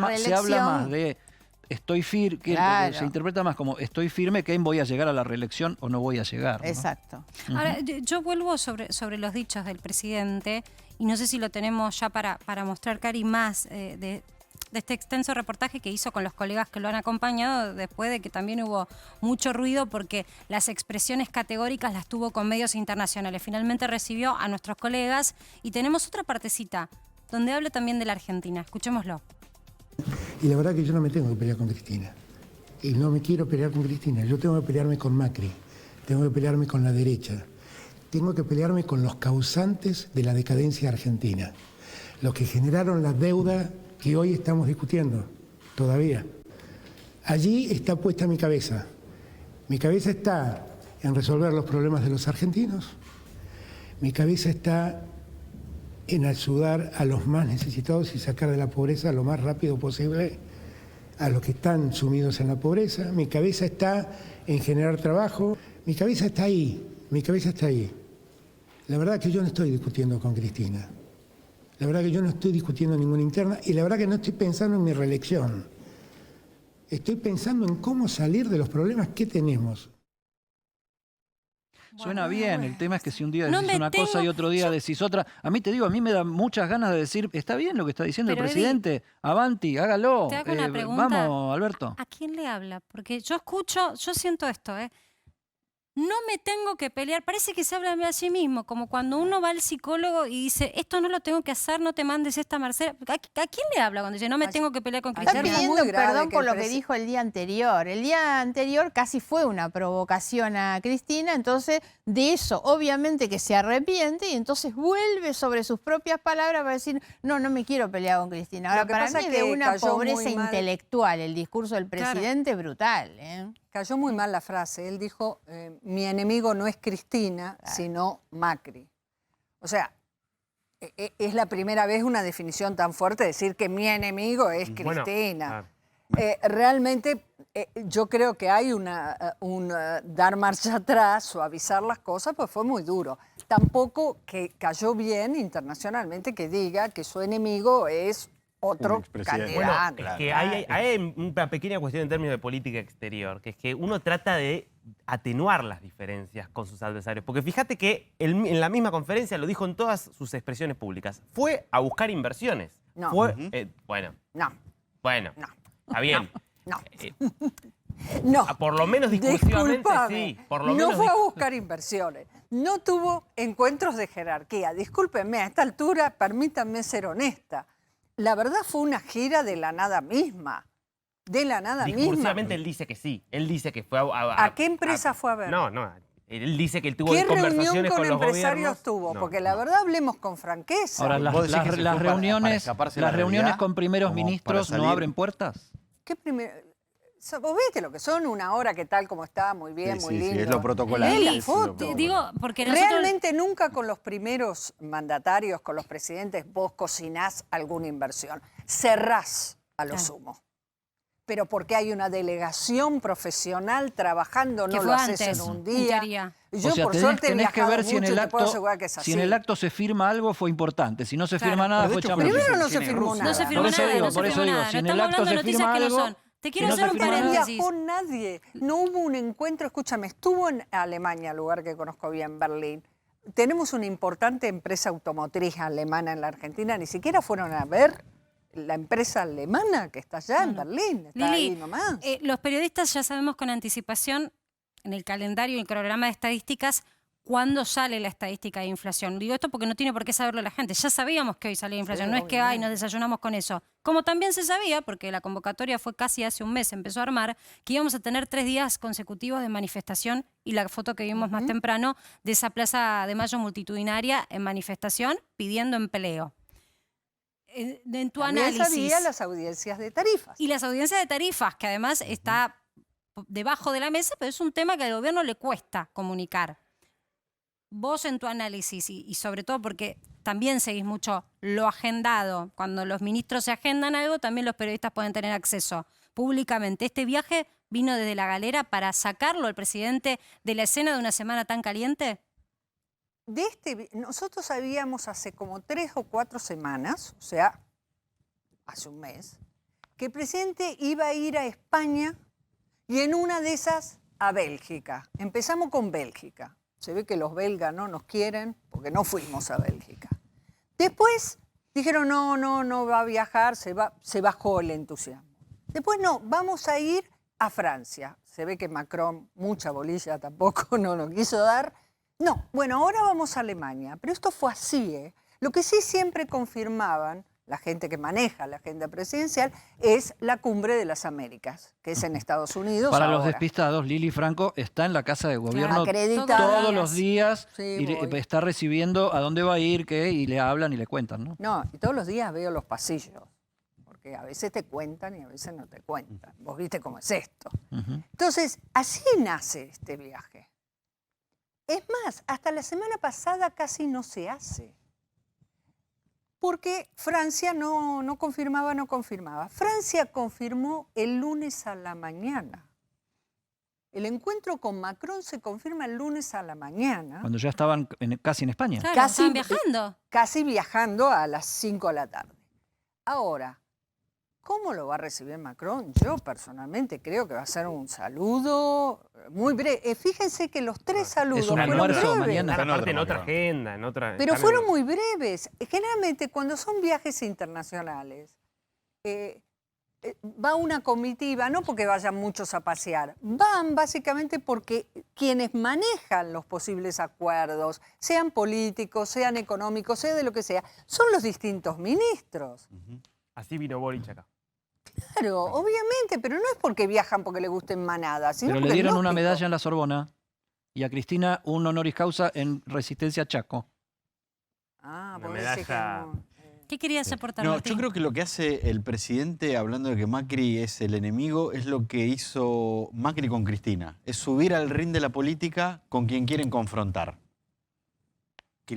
Macri durante su presidencia hablaba de Cristina en época electoral para las elecciones porque sabía que Cristina tenía una mala imagen, tenía un techo de intención de voto y era a quien el gobierno elegía para confrontar. Y tal vez el presidente está haciendo lo mismo. Está eligiendo dentro de la oposición a quien ya fue presidente, quien tuvo una gestión con muchas críticas, que tal vez tenga un techo en la intención de voto y es subir al ring de la política a esa persona o a la cara más visible de la oposición. Trató de terminar la gira saliéndose del centro de la escena de la pelea interna. Tengamos a mano que ahí Darío me hacía caras cuando yo dije lo de la medalla de la Sorbona al presidente porque tiene data, la podemos mostrar y todo. Pero Margarita, ¿te sorprende esto de y no te vas a zafar porque vamos a hablar de la oposición también, que tampoco es un jardín de rosas? ¿Te sorprende esto de la improvisación que cuenta Liliana del viaje a Europa? A esta altura de este gobierno ya no me sorprende nada, sinceramente. Tal vez lo que sí tengo que decir es que me genera, digamos, una frustración enorme, no habiendo votado este gobierno, de las expectativas que como muchos argentinos tuvimos cuando ganó Alberto Fernández o cuando asumió Alberto Fernández. Soy de quienes no habiéndolo votado pensaba que iba a ser una cosa distinta. Siempre pensé que el que tiene la lapicera tiene la autoridad, me equivoqué absolutamente, porque sigue siendo ella y él es una persona que responde absolutamente a lo que ella ha planteado. Incluso cuando dice estas cosas, pues para mí el ir y venir es el pedir perdón, ¿eh? Cuando sale y dice estas cosas, cuando dice lo de Macri, para mí responde exactamente a decir, no tengo que mandar un mensaje a Cristina para que no se crean en realidad que estoy peleándome con ella. Y lo nombra a Macri porque es lo que Cristina quiere hacer. Cristina quiere subir a Macri al ring como hizo Macri con ella, efectivamente, y me parece que responde hoy a esa consigna. Pero insisto que hay que leer estas cosas no en términos de la psicología personal, de la emocionalidad personal. Hay que medir esto en términos políticos, económicos y sociales, cuánto esto impacta en la Argentina. La frustración, la casi vergüenza de una agenda como la que han tenido en este viaje al exterior es muy costosa para la Argentina, no en términos económicos, en términos de la frustración que significa un país que sale al mundo y no tiene un empresario que lo reciba para decir quiero invertir en este país. Ahora, ¿no? Marca, vos decías que teniendo la lapicera pensabas que la gestión iba a ser de él. De todas maneras, la pelea arranca porque Cristina no está de acuerdo con la conducción, sobre todo de la economía que está haciendo Alberto Fernández. Sí, a ver, yo creo... La tiene, pero no la tiene Cristina, porque creo Cristina justamente en parece que está en esto- oposición de lo que hace Sí, Alberto. yo creo en esto que lejos de cualquier connotación ideológica que se le quiera dar a los posicionamientos de Cristina o de Máximo o de la Cámpora, en los últimos tiempos, desde la renuncia de Máximo a la presidencia del bloque, las cartas de Cristina y demás, poco tienen que ver con lo ideológico y tienen mucho de especulación y oportunismo electoral. Todo esto después de la derrota electoral de noviembre del año pasado está demostrando realmente que el gobierno se va a pique y que no tienen chances de ganar la elección del año que viene. Entonces lo primero que están haciendo es sacarle el cuerpo para decir no somos responsables, arreglátelas vos solo. Creo que eso es lo que está ocurriendo. No veo que haya otra cuestión, sinceramente. ¿De qué se trata, Darío, Tampoco creo esta que vaya a medalla ganar que... Alberto. Perdón, sí, Lili. Tampoco creo que vaya a ganar Alberto, no por Alberto, porque simplemente con la economía como está, con niveles de inflación como estamos viviendo, con una sociedad que siente bastante poca empatía por parte de la política en general, Claro. Es muy difícil que un oficialismo gane. El gobierno es No, muy tiene que haber un malo. rebrote económico Pero que no lo veo. espectacular. O sea, sería un Lili, milagro, y no hay milagro. además Bueno, de la cubrir tapa de ayer la- fue Alberto con Corona esperando el milagro. Además de cubrir la Casa Rosada, cubrís Ministerio de Economía. Estamos Sí. hablando mucho de Alberto, pero vamos a hablar un poco también del Ministro de Economía y de los secretarios que lo acompañan. ¿A vos los conocés? Están. Deben Están estar, nombrados. no sé quiénes son. Pregunto. ¿Está ratificado el rumbo económico? Porque antes de ayer, hace unos días nada más, ante la Cámara de Comercio de los Estados Unidos, Guzmán dijo, es por acá y vamos a seguir por este sendero. Sobre este punto te pregunto, ¿lo ves con la firmeza y la solvencia, has visto tantos ministros de Economía, de otros ministros? No. Porque el Para ministro de nada. Economía en O Argentina sea, no es un ministro y más. te voy a contestarte por qué. Y no soy yo una persona que pueda evaluar un ministro de Economía. Yo simplemente me limito a ver números. ¿Y los números cómo son? O sea, la inflación, el ministro dice va a bajar 0,7 décimas, bajó. 6,7, 6.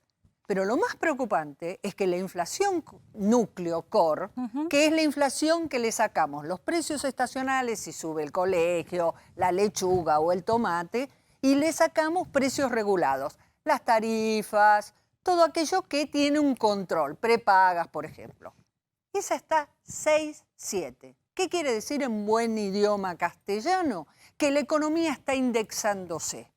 Y uno lo sabe cuando va, camina una cuadra, quiere comprar un agua y en un lugar cuesta 10, y en otro lugar cuesta 20, y en otro lugar cuesta 15, y en otro 50. Tengo un paréntesis, Lili, y el mes pasado estaba en 6,4. O sea que cuando vos mirás esta explicación que es muy buena que hace Lili de la verdadera inflación que hay que mirar, estadística del INDE, que es todo público. Sí, esto es Hubo público. se aceleraron los precios, hubo una aceleración de los precios entre marzo y abril. Y esto trae consecuencias en la economía, y muchas, y diversas, y lo siente la gente. Esto no es un tema de discurso político. Que es lo fundamental. Ahora, apuntaba Margarita un tema que a mí me parece muy importante, porque ella decía, acá no hay diferencias de modelo económico ni grandes diferencias ideológicas, sino que lo que hay son diferencias de oportunismo político electoral, decía Margarita, entre el ala kirchnerista y el ala albertista, por definirlas de alguna manera. Vos que estás escuchando con ojo de periodista económica ambas campanas, ¿cuánto hay de lo que dice Margarita y cuánto hay de lo que dicen ellos que hay diferencias de punto de vista? Hay una diferencia de diagnóstico. Cristina cree que por este camino es muy difícil no ganar elecciones. Ella, de alguna manera, cree que van a perder. O sea, se da una idea de que va a ser muy difícil remontar, queda muy poco tiempo en términos políticos. 1 año y medio en términos políticos es nada. Ella cree que por este camino pueden perder poder político, o sea, poder territorial, que o sea, es la muerte de un partido.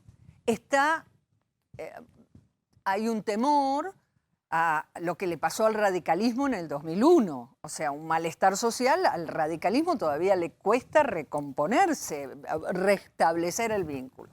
Ese es el diagnóstico más del Instituto Patria. Entonces, en ese sentido dicen, por este camino es muy malo.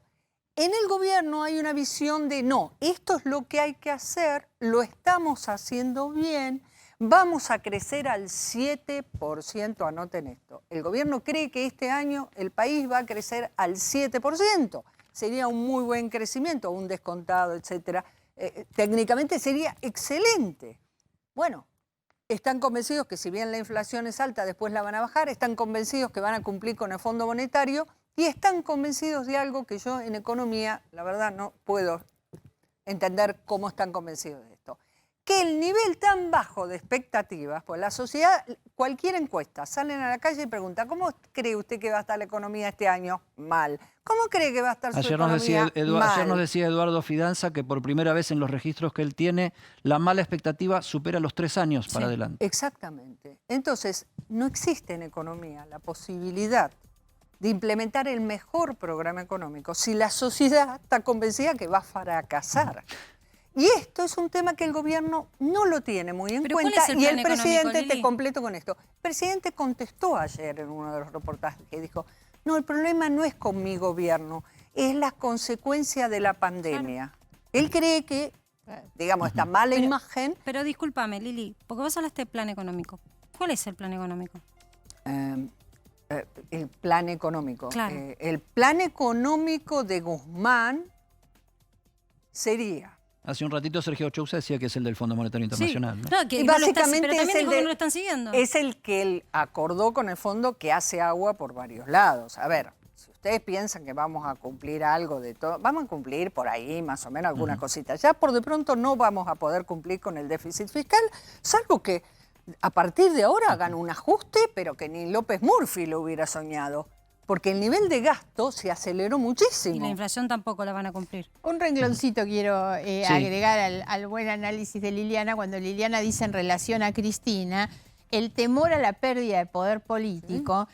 Ojo en estos términos, comparto absolutamente eso, pero Cristina no es la señora buena que desde su departamento de Recoleta piensa en los pobres y entonces la pérdida de poder político es no poder mejorarle la vida a los pobres. Está pensando que la pérdida de poder político es pérdida de poder de influencia sobre el poder judicial, que es lo que hoy la mantiene a ella con un grado de atención superlativo por la situación de ella y sus hijos. Eso sigue siendo la preocupación principal de Cristina, no es la situación de los pobres en la Argentina. Ahora, déjenme que me dé un gusto, por favor, porque según lo que están diciendo acá, el presidente con lo único que va a traer en la mano desde el viaje va a ser esta medalla que tenemos acá atrás. O sea, No sé lo único ni concreto, qué sentido tangible, tiene esto, es pero esta medalla. Yo bienvenida había sea la mandado un medalla. primer plano, la medalla se la ve mejor, pero acá Sí. igual se la ve Ahí bastante está. bien. Está ¿Qué bastante es linda. esto, Darío? A ver, ¿Qué es ¿dónde eso? estuvo hoy el presidente Alberto Fernández? Porque el encuentro con Emmanuel Macron va a ser mañana. Hoy, básicamente, tenía el día libre y dijo, bueno, vamos a pasear por la Sorbona. ¿Qué es la Sorbona? Bueno, es una de las universidades más antiguas, más prestigiosas del mundo. Estamos hablando de, sobre todo, la Universidad de Humanidades, ¿no? Donde estudió Simone de Beauvoir, Jean-Paul Sartre, Santo Tomás de Aquino, San Ignacio de Loyola, grandes personajes, Marie Curie, digo, René Descartes, digo, podemos seguir tirando nombres, grandes filósofos, grandes personajes de la ciencia y de las artes que estudiaron ahí en Francia, sigue hoy vigente como universidad, aunque ha sufrido varios cambios, y tuvo un encuentro con Christophe Guerrero, que es el rector de la universidad. Ahora, ¿cuál es la diferencia entre un doctorado honoris causa, por ejemplo, y lo que es esta medalla conmemorativa? Un doctorado honoris causa es una universidad, te elige por alguna característica, algo que hiciste, que considera que es destacable, te invita especialmente, te da el espacio para que hables. No fue el caso. Si estamos hablando de una gira que, como bien explicaba Lili, hasta el lunes ni estaba confirmado que iba a ir a Francia. Esto fue un paseo y le dieron una medallita conmemorativa, producto de que, bueno, no deja de Una ser un jefe de medallita Estado. conmemorativa. ¿Vos viste en Europa cuando visitas museos, ponés 2 euros y te salen un par de medallas? Casi como- Esa te la dan en el Vaticano, pero no es eso. Este chico es irrespetuoso. Hubo un pero- acto formal pero acá con bueno. un señor que era un ejecutivo Claro, del sí. presidente de la El nación. rector, ¿no? Se juntó, por supuesto. Es una medallita. Esto pasa en el oficialismo y realmente preocupa, pero Claro, yo me que quiero dar son- vuelta también y preguntarle a Marga qué está pasando en la oposición, porque también vimos a un Macri sacándose fotos con Donald Trump, a una Patricia Bullrich hablar de su primera medida si fuera presidenta y hablar de dolarización. Digo, No, Vidal y diciendo acá ella no me misma- parece momento. No, pero yo estoy hablando de la oposición. Vidal dice. Ella misma planteaba, lo suben a Macri al ring, que no se suba Exacto. solo también. Vidal diciendo Claro, acá en claro. este programa, como dijo, no estoy de acuerdo con que este es el momento para hablar de candidaturas. Milei atacándolos a todos por derecha y también, te digo, por centro derecha, porque está rifando el sueldo y se los da a quienes se anote todos los meses. Tuvimos también esta semana. ¿Cómo lees vos lo que está pasando con la oposición, que vos también representás hoy oposición? Para ser sincera, tengo una mirada bastante autocrítica porque me considero dentro de este espacio de la oposición respecto a la responsabilidad con la que Juntos por el Cambio debería encarar esta etapa de la Argentina. Sin ir más lejos, ese comunicado que se hizo público hace unos pocos días atrás demuestra en realidad que no se está en el nivel de la responsabilidad que habría que El estar. portazo a Milei, eso decís vos. Es que no es eso solamente. Cuando se reúne la principal coalición opositora, que hoy hay muchas certezas de que pueda gobernar dentro de poco tiempo, la verdad es que se reúne la coalición opositora y lo primero que tiene que hacer es analizar cómo está el país. Claro. Es hablar y hacer un análisis y un posicionamiento frente a un gobierno muy malo. tiene tantas cosas por hablar, por decir, por manifestar, por posicionarse la principal coalición opositora, sacan un comunicado que, si ustedes lo ven, en el primer punto cuenta que van a hacer 4 seminarios de distintos temas y en el otro punto dice no queremos que venga Milei, y Milei ni le tocó el timbre a nadie para participar y se da el lujo después de criticarlos como lo hace.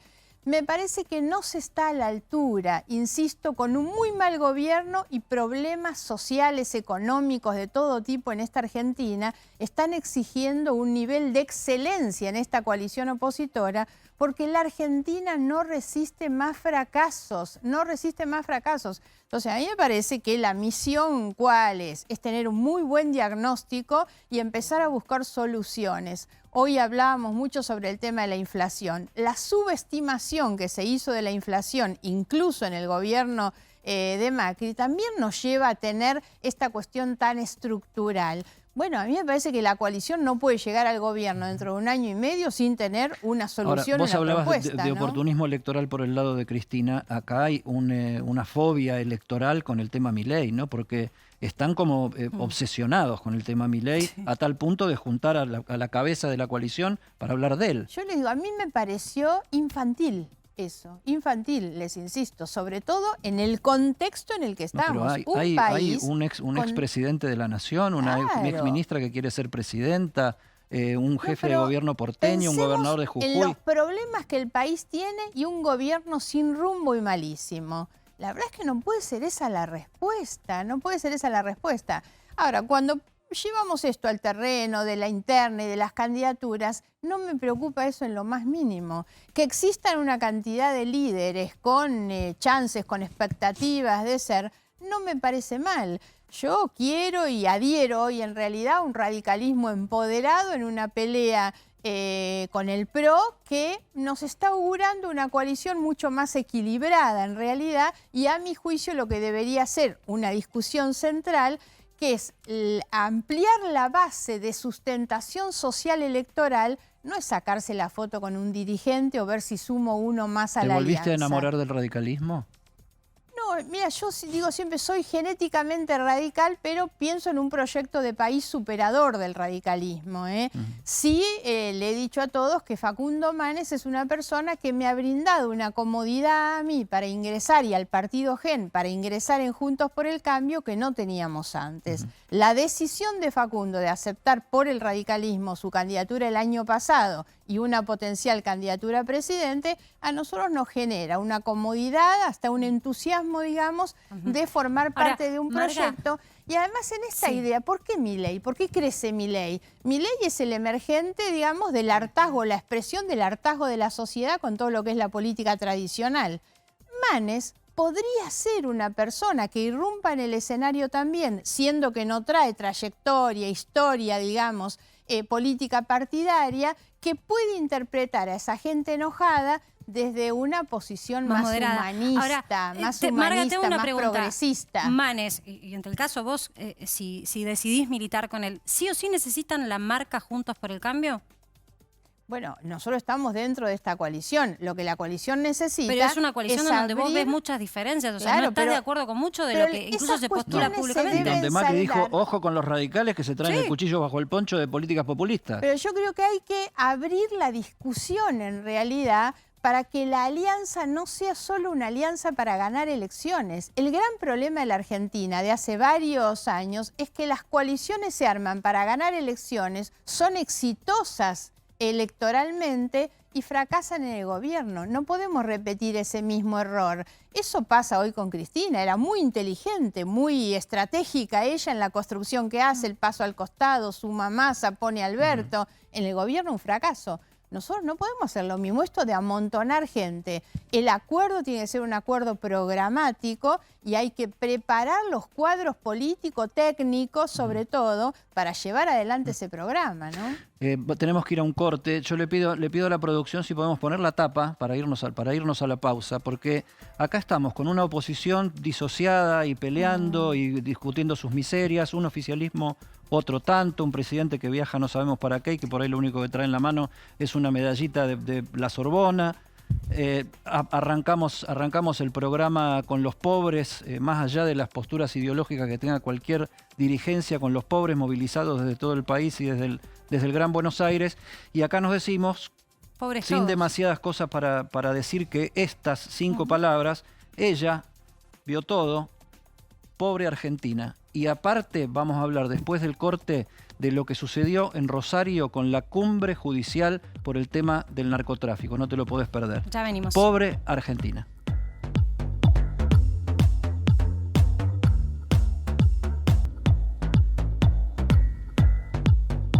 Seguimos Y en acá Para que seguimos. sepas y decíamos, cuando recién presentabas el programa, decías, tenemos un informe caliente de Martín Angulo, caliente porque está la palabra Rosario detrás y venimos viendo y observando lo que está sucediendo con esta ciudad tan importante de nuestro país, dominada prácticamente a merced del narcotráfico. Y la Corte Suprema, como había anticipado Martín Angulo, se fue a sacar una foto ahí en Rosario, pero hubo más que una foto.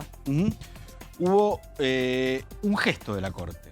Un gesto de la Corte que encabezó una reunión de casi 130 jueces federales de todo el país que hoy fueron a Rosario a hablar de narcotráfico y a hablar de cómo combatir el narcotráfico.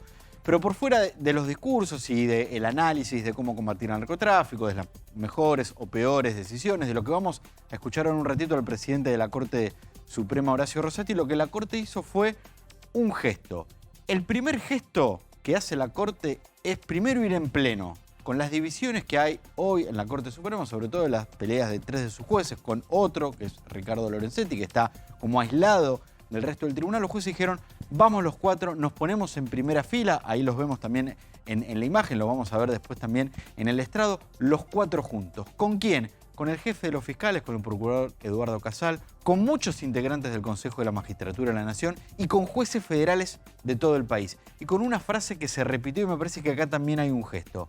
Decisión política y políticas de Estado. Hoy todos los que hablaron les hicieron reclamos al poder político, pero principalmente dijeron es todos juntos.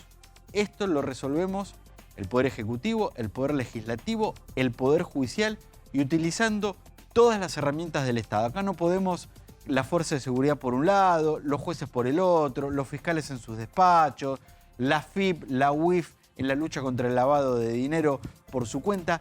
La Corte dio un mensaje de que esto tiene que ser entre todos juntos, con algunos reclamos al poder político que después vamos a escuchar, pero me parece que este fue el mensaje principal. Y sobre todo, insisto, el gesto, acá los estamos viendo los jueces de la Corte Suprema en la Universidad Nacional de Rosario, que fue donde se hizo el evento, de ir y de encabezar un reclamo que desde hace mucho tiempo están haciendo todos los jueces federales del país. Si les parece, primero lo escuchamos al presidente de la Corte, Horacio Rosati, que hablaba justamente de esto, de la decisión política en términos institucionales que tiene que haber para combatir el narcotráfico. No se puede combatir con éxito el narcotráfico sin una batalla cultural previa, sin un Estado consolidado, sin una sociedad comprometida. Estos son 3 factores que deben estar acompañados por una decisión política muy firme, muy clara, muy contundente.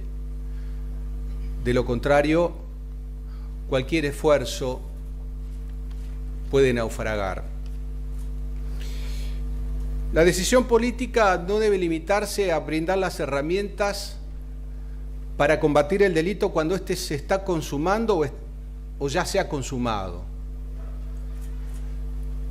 Debe partir de mucho antes. Debe procurar la inclusión social. Debe generar una cultura del trabajo y un respeto por el prójimo. Sin una sociedad con esos valores, el narcotráfico o cualquier otro tipo de crimen organizado encuentra tierra fértil. La decisión política es fundamental. Tiene que ser expresada por toda la sociedad, pero en particular, por supuesto, por los 3 poderes del Estado, actuando en conjunto. Cultura del trabajo, respeto por el prójimo, inclusión social. Un político, un político, Horacio Rosati, en un despliegue de seguridad. Imagínense, la cabeza de la justicia argentina en general, la Corte Suprema, la cabeza de los juzgados federales, en el lugar donde todo se resuelve a balazos y donde tenés 105 asesinados en lo que va del año, un muerto cada un día y medio en Rosario. Y Horacio Rosati encabezando como presidente de la Corte Suprema este fuerte gesto político de la máxima autoridad judicial y marcándole un poco la cancha también a los partidos, ¿no? Al sistema político en general, que muchas veces la Corte dice, nosotros no queremos tomar decisiones de gobierno, pero acá el discurso es de gobierno. Y lo dijeron otros jueces que después hablaron. Esto se soluciona entre todos. Esto es con los tres poderes del Estado. Acá el que crea que es una cuestión de seguridad, también Rosati en un momento habló de eso, el que crea que esto es una cuestión solamente criminal está equivocado. Muchos otros jueces siguieron ese discurso. Por eso también hablaba de ir un paso más atrás, la cultura del trabajo, ¿no? Hablar habló de economía y políticas sociales. Totalmente. Habló como un político. Totalmente. Literal tiene más argumentos a veces que muchos funcionarios de la gestión, pero yo pregunto sobre este punto. ¿Hubo una autocrítica? Porque muchas veces escuchamos a quienes gobiernan decir, tenemos un problema cuando las causas llegan a la justicia. Sí. En algunos discursos sí, no en todos. No en todos. Sobrevoló. ¿Sabes por qué sobrevoló? ¿Sabés qué sobrevoló mucho con respecto a eso, Marce? Ayer, en uno de los juicios más importantes que se está haciendo en Rosario, por el tema de la criminalidad de la banda de los monos, los fiscales pidieron investigar a un juez federal de Rosario por presunta connivencia.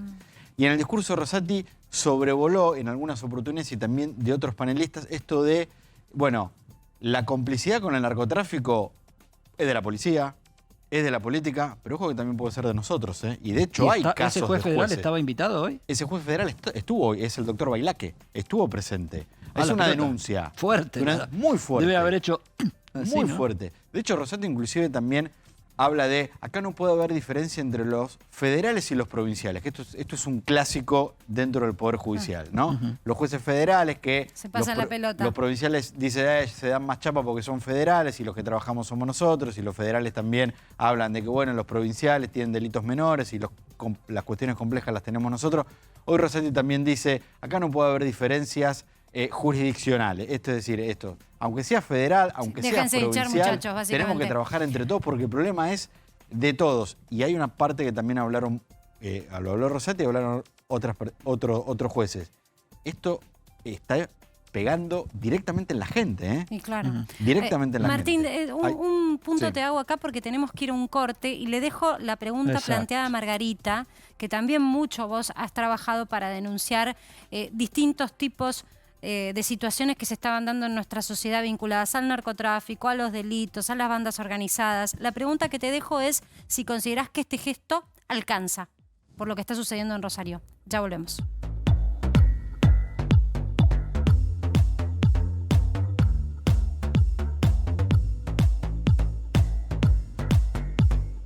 Estamos generando el mega plan de asfalto más grande de toda la historia.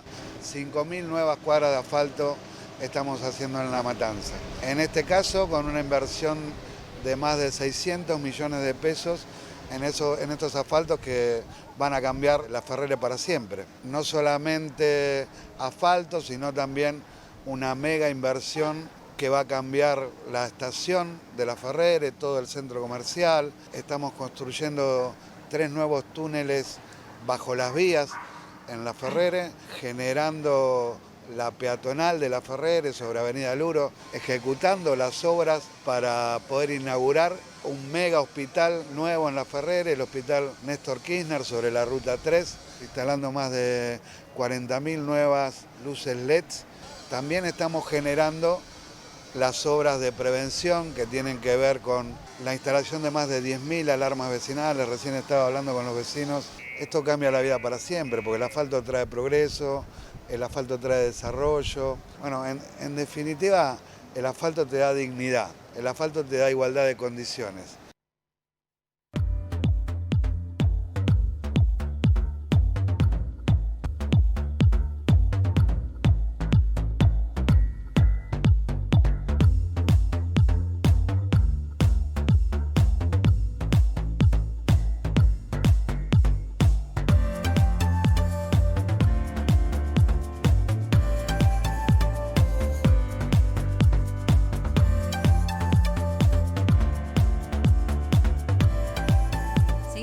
que sepas, habíamos dejado, Eddie, pendiente una pregunta, porque hoy fue un gesto importantísimo político, nos ponía en cuadro esto Martín Angulo, de la Corte Suprema, trasladarse hacia Rosario para sacarse una foto y además expresiones públicas que, como decía Eddie, propias de Rosati, pero propias de un funcionario prácticamente de la política. ¿Cómo lo ves vos, Marga? Yo te preguntaba si crees que con esto alcanza, sobre todo teniendo presente lo que está sucediendo en Rosario hace tanto tiempo. Diría, no alcanza, pero no le quitemos el mérito y la importancia. Esa fotografía no tiene precedentes. Yo creo que es un gesto enorme de parte de la Corte haber ido. Eso nos habla, por un lado, de la gravedad de la situación también, pero además de un poder del Estado que está asumiendo una responsabilidad, que es que fue al lugar, reunió a todo su cuerpo, digamos, de magistrados federales. ¿Y por qué digo que no es suficiente? Bueno, porque este es un país donde las valijas salen en barcos y en aviones que llegan a los puertos y los aeropuertos de Europa. Es un país donde sabemos el tráfico de la droga en la hidrovía. Es un país que tiene sin terminar de resolver la famosa causa de la efedrina. Y es un país donde los monos y otras tantas bandas de narcotraficantes siguen hoy, en el día a día y a esta hora, manejando los negocios desde la cárcel. Y sin embargo tenemos un ministro de Justicia que nunca se hizo cargo, debió haber renunciado hace mucho el ministro de Justicia, porque eso pasa bajo su jurisdicción en este gobierno y en este momento. Das el pie exacto, porque tenemos escuchas de los monos que nos trajo Martín Angulo. Uno de los panelistas que habló hoy en el Congreso decía, a 40 cuadras de acá, de donde estamos reunidos, se está haciendo un juicio que para la ciudad de Rosario es histórico. Es el juicio a gran parte de los integrantes de la banda Los Monos por distintos atentados que hubo en la ciudad de Rosario en los últimos años. Parte de la prueba de esa causa son escuchas judiciales, en la que hablan los integrantes de Los Monos sobre cómo planificar esos atentados. Tenemos una primera escucha que si quieren... Antes de la escucha, antes de la escucha, los dos fiscales amenazados de muerte. Sí, los dos fiscales amenazados. La escucha. Escuchame, medio palo no está bien, medio palo no está bien. ¿Por qué? Por esas dos cosas, por la que hicimos, la que falta es aparte. No, cobrar un poquito menos, Nazo. ¿Me escuchás? Cobrar un poquito menos porque lo está dando la cabida de todo, compa. Bueno, 400. Ahí yo lo agarro, sí, ahí lo llamo y le digo que te den coso. ¿Me escuchás? Hacelo de la escuela, puto. Quédate tranquilo, que yo esta mano... Mirá, estaba por ir hoy a la escuela. Ya, cuando habla de la escuela, avísame que yo mando otros pibes también. O así ustedes hacen una escuela y los otros hacen otra escuela. Sí, ¿entendés? Sí. Avísame así activo dos escuelas juntas. Listo. Mira, vos parece estar negociando con alguien que te va a hacer una obra en casa, ¿no? Exactamente. Pero, ¿qué es la escuela? Te voy a ir a pintar la escuela. ¿Qué es la El escuela? juicio es porque en noviembre del año pasado hubo en noviembre de la última elección presidencial, 2019, hubo una serie de atentados a escuelas y estaciones de servicio por parte de los monos, para crear un clima de guerra en la ciudad. Bueno, escuelas era lo que estaban negociando de cuánto tengo que cobrar para ir a hacer una balacera a una escuela. Y hay una segunda escucha en donde también se habla y se hace referencia a los ataques a las escuelas. Y nunca me mandó un mensaje, así que yo no lo tengo, boludo. ¿No te dijo de ninguna vuelta ahora? Sí, de la del menor. Esa.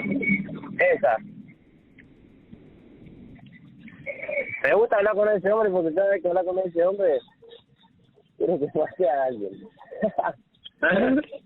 Cada vez que hablar con ese hombre quiero que mate a alguien. Estás re loco, vos estás más loco. Estás re loco ese Gil. Vos estás más loco que él. Yo. ¿Y vos? Uno de los que habla es Ariel Máximo... No, perdón, es Máximo el Viejo Cantero. Es el jefe de ¿Desde dónde está los hablando? monos desde la cárcel. Claro. Ah, Preso. digo, por si quedaba alguna duda de lo que decía Margarita. Claro, exactamente. Claro. ¿Están comandando un ataque? ¿Están cotizando un ataque? El hijo, Ariel Máximo Cantero, fue condenado el año pasado a 22 años de prisión por organizar desde otra cárcel los ataques, las balaceras a edificios judiciales y a casas de jueces y fiscales. Cada Lo vez que yo decía es que el servicio penitenciario, cada vez que donde hablo con ocurre ese... esto no depende del Poder Judicial, depende del Poder Ejecutivo. Claro. Cada vez que hablo con ese señor me pide que mate a alguien. Sí. Claro. ¿Sí? Y el otro dice, estás re loco vos, que es el jefe. Vos estás más loco, le dice. ¿No? Es una locura. A ver, si nosotros ponemos en contexto que esto pasa en Argentina, es realmente para quedarse perplejo, porque no es otro país, es una de las ciudades más importantes de nuestro país. Margarita, yo sé que ustedes en tu militancia has recolectado muchas denuncias. Cambian los colores políticos que gobiernan, pero esta es una enfermedad que a Rosario la ataca y no cambia. Sí, yo tengo que aclarar, lo hago desde hace muchos años, que si bien hoy la situación en Rosario se ha agravado muchísimo con estos datos que daba Eddie antes, cuando los focos empezaron a ir hacia Rosario, yo vivo en el conurbano y el conurbano no era distinto. Y me dio la impresión durante mucho tiempo que la situación de la provincia de Buenos Aires se tapaba por cuestiones políticas, para proteger políticamente a quienes gobernaban la provincia de Buenos Aires. Me estoy refiriendo hace unos años atrás. No era una cuestión novedosa. Ahora, y algo marcó Martín, que me parece que es muy importante, que es introducir la cuestión económica, la economía del delito en materia de narcotráfico como en materia de corrupción. Mientras que los criminales tengan las cuevas donde esconder y guardar la plata, el delito va a seguir existiendo. Y ahí es donde tenemos muchísimas complicidades. Estas son causas, que también lo marcaban ustedes, donde hay implicados políticos, muchos políticos implicados en causas de narcotráfico, jueces, policías. Otro de los temas que se está tratando también, estábamos hablando de jueces federales, fue una ley que se votó hace algunos años en el Congreso, me acuerdo que haber votado en contra casi en soledad, que fue la desfederalización de las investigaciones de drogas en los casos menores, digamos, en el menudeo, porque eso era parte de un negocio que se entregaba a la policía. Y ahí hay otro foco de corrupción muy grande. Ahora, hoy muchos hablaban, esto pasa hoy en Rosario, pero puede extenderse a otros lugares. Mirá este dato que daban hoy en el Congreso. Desde 2013, cada año en Rosario tiene el triple de homicidios que la media del resto del país. Cuando en una ciudad hay una determinada cantidad de homicidios, Rosario desde 2013 hasta hoy siempre los triplica. La verdad que es espeluznante, y escuchar cómo se tarifa el delito, cómo se tarifa el asesinato, cómo se tarifa atacar una escuela. Eddie, atacar una escuela para hacer propaganda armada y para hacer propaganda de descontrol social, y después estar conduciendo toda esa tropa desde la cárcel, donde se supone que esas personas tienen que estar controladas. Que es armas. En la Argentina, las causas por las que se llega a este nivel en la delincuencia es el fácil acceso a drogas y a armas. El mercado de las armas en la Argentina es tremendo. No hay prácticamente controles. Las armas que se secuestran terminan volviendo a los mismos delincuentes. Los que las tienen que cuidar las alquilan o las venden a los delincuentes. Armas es un tema que hay que mirar con muchísimo cuidado. Mira, Margarita, esta es la estatua de la Pirámide de Mayo. La mitad del país la llama la patria, la otra mitad la llama la república. Es la misma estatua. Ella vio todo. Pobre Argentina es el título de la etapa de hoy. Gracias, Marga. Lili, nos despedimos de vos también, que tuviste la gentileza de venir con una de último momento, que es la aplicación de la gente de Alberto, de por qué Alberto se fue de viaje. El presidente viajó para alertar al mundo, en este caso estos países europeos, que la guerra pone en riesgo a nuestra región en materia de seguridad alimentaria y energética. Por eso viajó. Claro. Ah, está bien. Bueno, ahora sí nos quedó claro, Eddie, pues si tenías alguna duda. Gracias, equipo. Gracias, Lili. Gracias, Marga, por estar. Nos tenemos que reencontrar mañana porque se termina el programa, Eddie. Así que a las 19 horas mañana Darío con más después me va a dar sepas. una medallita, pero son cosas... Una medallita. No, ya me la dio a mí. Una medallita. Yo te doy una medallita. Vamos. Quédense que ya viene Vivi Canosa. Chao, Gracias, hasta Margarita, mañana. Gracias, gracias.